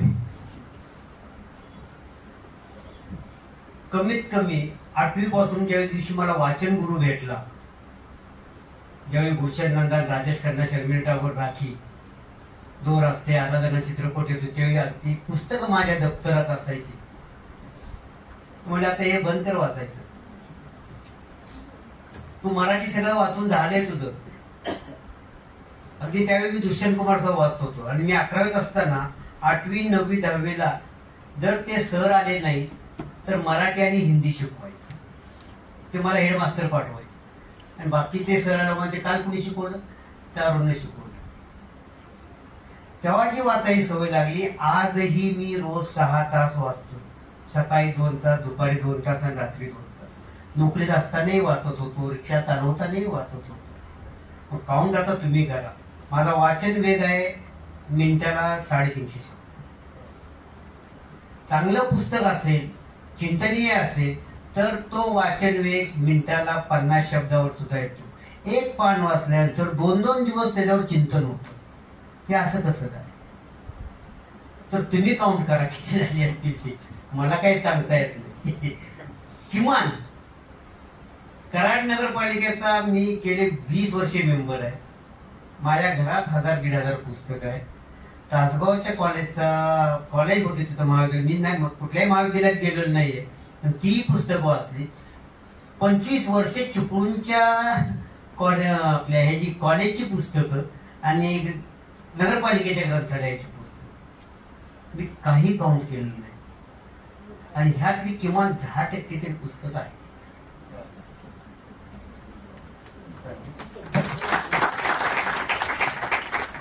धन्यवाद. मला सांगायला खूप अभिमान वाटतोय की मी रयत शिक्षण संस्थेचा विद्यार्थी आहे. मी माझ्या गावामध्ये नेवरीला रयत शिक्षण संस्थेच्या शाळेत शिकलो 10वी पर्यंत, आणि नंतर बळवंत कॉलेजला शिकलो. माझ्या आयुष्यामध्ये खूप मोठे गुरु मला मिळाले, खूप मोठे. म्हणजे लता दिदी माझ्या गुरु होत्या, अब्दुल कलाम साहेब थेट माझे गुरु होते. लता दिदींच्या सहवासात मी 20 वर्ष काढली, आणि कलाम साहेब स्वतः मला फोन करायचे आणि पुस्तकं मला सुनील हे पाहिजे ते पाहिजे असं सांगायचे. इव्हन राष्ट्रपती होते तेव्हा सुद्धा. तर ही माझ्या आयुष्यामध्ये माणसं कुठे भेटली, मला कोणामुळे भेटली? खर तर मी पतंगराव कदम साहेबांच्या सोबत काम करत होतो, 24 वर्ष मी त्यांच्या सोबत होतो. त्यांच्यामुळे मला राजकीय नेते मिळाले, राजकीय माणसं मिळाली. पण लता दिदी, अब्दुल कलाम साहेब ही सगळी माणसं मला पुस्तकांच्यामुळे मिळाली. तर माझ्याकडे माझ्या आयुष्यातली सुरुवात अशी झाली, सरांचं वेगळं होतं, माझं वेगळं आहे, की मी खरंच 10वी पर्यंत मला अक्षरशः काहीच माहिती नव्हतं. मला एकही गुरु असे भेटले नव्हते की स्वतंत्र कथा संग्रह असतो, स्वतंत्र काव्यसंग्रह असतो. मराठीच्या पुस्तकामध्ये खाली असं, आता समजा अरुण कांबळे कवी आहेत आणि त्यांची कविता आहे, तर तिथे खाली लिहिलेलं असायचं या काव्यसंग्रहातून. पण मला 10वी पर्यंत खरंच माहिती नव्हतं की असा एक वेगळा स्वतंत्र काव्यसंग्रह असतो. मला रयतमध्ये माझे फार मोठे गुरु भेटले की मला त्यांचा कृतज्ञतापूर्व उल्लेख करावासा वाटतो. ते म्हणजे आपल्या व्यासपीठावरची सगळीच मंडळी त्यांना ओळखतात, ते माझे गुरु आहेत, पहिले गुरु. मी बळवंत कॉलेजला गेलो आणि तिथं ते मला भेटले. त्यांचं नाव जंगम सर, इंग्रजीचे प्राध्यापक आहेत. पतंगराव कदम साहेबांच्यामुळे भारतभर मी शिक्षण क्षेत्रामध्ये अनेक लोकांना भेटलो, खूप मोठमोठे कुलगुरू पाहिले, कुलपती पाहिले, अनेक लोक भेटली. पण मी विनम्रपणे सांगतो की मला जंगम सरांच्या सारखा पुन्हा प्राध्यापक दुसरे एक भेटले, ते नंतर थेट गारगोटीला भेटले. जंगम सरांचं वाचन सर इतकं प्रचंड होतं. खरं तर सरांना 6 मुली होत्या, म्हणजे आपल्याला सर कल्पना असेल एक, आणि 6 मुली. आणि सरांचं असं होतं की प्राध्यापक होते, पण त्यावेळेला आताच्या सारखे असे पगार नव्हते, आणि सर प्रत्येक वर्षी 5-7 मुलं दत्तक घ्यायचे, त्यांच्या सोबत ठेवायचे, आणि त्यापैकी मी एक होतो. मी सरांच्या घरी जायचो आणि सर मला सांगायचे हे वाच ते वाच. आणि माझ्या आयुष्यातली काकडे सरांनी जो उल्लेख केला ती पहिली कादंबरी ॲनिमल फार्म मी इंग्लिशमध्ये वाचली. माझं इंग्लिश त्यावेळेला एवढं काही चांगलं नव्हतं, पण जंगम सर इतके ग्रेट होते की त्यांनी मला सांगितलं की तू मराठीत नाही वाचायचं. मग मला त्याचा फायदा असा झाला की मी पुढच्या वर्षीच 12वीला बोर्डात आलो. आर.के. शिंदे सर होते, आणि मला आर.के. शिंदे सरांनी सांगितलं की सुनील तू आता FYलायस, तर तू शिकवायचं वर्गामध्ये. आणि मला FYला असतानाच त्यांनी माझ्या हातात खडू दिला आणि ते पाठीमागे बसले. रयतचे खूप मोठे प्राचार्य आहेत, आमच्या सर्वांचे एक आदरणीय व्यक्तिमत्व, आमच्यासाठी खूप आदर्श आहे. आणि 12वीत मी बोर्डात आलो, आणि त्यावेळेला मला असं म्हणजे लायब्ररीत गेलो आणि मी सरांना म्हटलं मला असं एक पुस्तक सांगा की जे सर्वात जास्त लोकांनी वाचलेलं आहे, विद्यार्थ्यांनी, प्राध्यापकांनी. तर ते आमचे ग्रंथपाल सर म्हटले ठीक आहे, म्हटले तुला देतो मी ते पुस्तक. आणि त्यांनी माझ्या हातामध्ये कोसला ठेवली आणि कोसला वाचली. मित्रांनो, मी मगाशी जो उल्लेख केला काकडे सरांनी की 1974 साली ययातीबद्दल जे प्रश्न विचारलेले होते, त्याच्या अगोदर 1960 साली माझे गुरु डॉक्टर भालचंद्र नेमाडे सर त्यांनी सुद्धा तोच प्रश्न विचारलेला होता ययातीच्या संदर्भात. आणि मग त्यांच्यावरती की एवढ्या मोठ्या लेखकांना तू असा प्रश्न विचारतोयस, तर भालचंद्र तू स्वतः का लिहित नाहीस, असं त्यांच्या प्राचार्यांनी त्यांना आव्हान केलं. आणि त्यांना तो खूप अवमान वाटला. आणि त्याच रात्री संध्याकाळी नेमाडे सर पुण्यावरून त्यांच्या जळगावच्या गावी सांगवीला गेले, आणि 12-13 दिवस ते तिथे राहिले, आणि त्यांनी ती कादंबरी लिहिली, ती कोसला. मला वाटतं की मराठीमधली आतापर्यंत सर्वात जास्त वाचली जाणारी आणि प्रत्येक पिढीला हव्यावीशी वाटणारी ती कादंबरी आहे. आणि ती कोसला वाचली, आणि सरांना मी पत्र लिहिलं, सरांचं मला पत्र आलं, आणि मग मी FYला असतानाच माझे गुरु झाले. आता डॉक्टर राजमाने साहेबांनी जो उल्लेख केला की आम्ही वाचन चळवळ चालवतो, डॉक्टर भालचंद्र नेमाडे सर आमच्या वाचन चळवळीचे अध्यक्ष आहेत. मोदी साहेबांनी त्यांना राज्यसभेवरची ज्या दिवशी ऑफर दिली त्या दिवशी ती त्यांनी नाकारलेली होती, राज्यसभेच्या खासदारकीची ऑफर, आणि आमच्या छोट्याशा वाचन चळवळीच्या अध्यक्षपदाची ऑफर स्वीकारली होती. म्हणजे मला धन्यवाद द्यावेसे वाटतात नेमाडे सरांना. आणि मग वाचनाचं म्हणाल तर मग मी परत इतकं वाचत राहिलो की वेड्यासारखं वाचत राहिलो. मी मंत्रालयामध्ये 24 वर्ष काढली. पुन्हा भारतीय विद्यापीठ, रयत शिक्षण संस्था हे दोन्ही माझे एक अंगण, म्हणजे माझं माहेर घर असल्यासारखे आहेत ह्या दोन्ही संस्था. राजमाने साहेबांनी खूप मला प्रोत्साहन दिलं. विशेष म्हणजे की वाचन चळवळ वाढवायला आपल्या एचएम कॉलेजचा खूप मोठा सिंहाचा वाटा आहे. आणि सर आमचे संचालक आहेत, त्याच्यामध्ये त्या बॉडीत अधिकृत आहेत राजमाने साहेब. म्हणजे हे मला सांगायला खूप बरं वाटतं. आणि आता माझी दुसरी गोष्ट विद्यार्थ्यांना सांगतो, खरं तर स्वतःची आत्मस्तुती आत्मप्रौढी करणं बरोबर नाही. सरांनी आताच काकडे सरांनी सांगितले की मला कोणाला उपदेश करायचा नाही, पण मी एवढंच सांगतो की भालचंद्र नेमाडे सर आणि ओडियार सर, की ज्या माणसानं सर ओडियार सर मला बीएड असताना माझे गुरु होते, त्यांचा मॅथमॅटिक्स होता, MSc मॅथ्स झालेले होते, पण इंग्रजीचा गाढा अभ्यास म्हणजे गोकाक सरांच्या पुढचं जर कोणी अभ्यासक या देशामध्ये असेल तर ते ओडियार सर होते. काय होतं, काही माणसांना पदं मिळतात. गोकाक सर खूप मोठे झाले, कर्नाटकात गेले, पुढे ते कुलगुरू झाले आणि खूप मोठं नाव झालं. पण ओडियार सरांचं माझे गुरु आहेत ते तुम्हाला सांगतो, घरात ज्या वेळेला ते बाहेर जायचे ते असे परमेश्वरावर म्हणजे हात जोडायचे देवाच्या पुढं आणि म्हणायचे, परमेश्वरा माझ्या आयुष्यात माझा एकही लेक्चर चुकू देऊ नको, मला कधी आजारी पडू देऊ नको. माझ्या गुरुनी आयुष्यामध्ये 6 रजा टाकल्या, त्यापैकी 2 रजा आई आणि वडील वारले त्यावेळेला टाकलेल्या होत्या. म्हणजे अशी माणसं मला भेटली, हे माझं भाग्य आहे. आणि मग मी मंत्रालय असेल कुठे असेल, मी एवढंच सांगतो मित्रांनो तुम्हाला की म्हणजे कलाम साहेब सुद्धा मला माझ्या आयुष्यात पुस्तकांच्यामुळे भेटले. लता दिदी एकच दिवस शाळेला गेलेल्या होत्या, दुसऱ्या दिवशी त्याच दिवशी त्यांच्या गुरुनी सांगितलं की लता तुला जर शाळेत यायचं असेल उद्या तर ह्या तुझ्या छोट्या बहिणीला इथे घेऊन येऊ नको, कारण आशा भोसलेंना सांभाळायला घरी कोण नव्हतं, आई वडील दोघेही आजारी असायचे, घरात एवढी भावना. आणि लता दिदी दुसऱ्या दिवसापासून कधीही आयुष्यात शाळेत गेल्या नाहीत. पण दिदींचं एक वाक्य सांगतो, तुम्ही कदाचित ऐकलं असेल नसेल. दिदी मला नेहमी म्हणायच्या, मी जर आयुष्यामध्ये गायिका झाली नसते तर मी लेखिका झाले असते, आणि जर मला पुनर्जन्म असेल तर मला पहिल्यांदा लेखिका व्हायला आवडेल आणि मग गायिका होईल मी. म्हणजे इतकं प्रेम दिदींचं होतं, प्रचंड वाचन होतं, प्रचंड वाचन. मी नेमाडे सरांच्याकडून काय शिकलो, नेमाडे सरांचे ह्या देशामध्ये अनेक विद्यार्थी आहेत. त्यांच्याकडे आपण गेलं की चहा घेता घेता सरांना म्हटलं की सर मी तुमचा वाचक आहे, विद्यार्थी होतो किंवा वाचक होतो आणि मी तुम्हाला एक पत्र लिहिलं होतं. कधी लिहिलं होतंस रे, तर आपण सांगितलं 1992ला लिहिलं होतं. बरं, तो आपला कपातला चहा संपेपर्यंत सर बाहेर येतील आणि त्या फाईल मधलं पत्र देतील. आपण लिहिलेलं पत्र ते जपून ठेवलेलं असतं.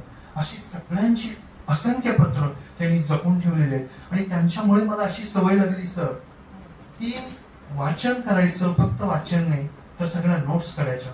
मित्रांनो, मी पहाटे 4 वाजता जरी आलो तरी 6 वाजेपर्यंत नोट्स काढतो.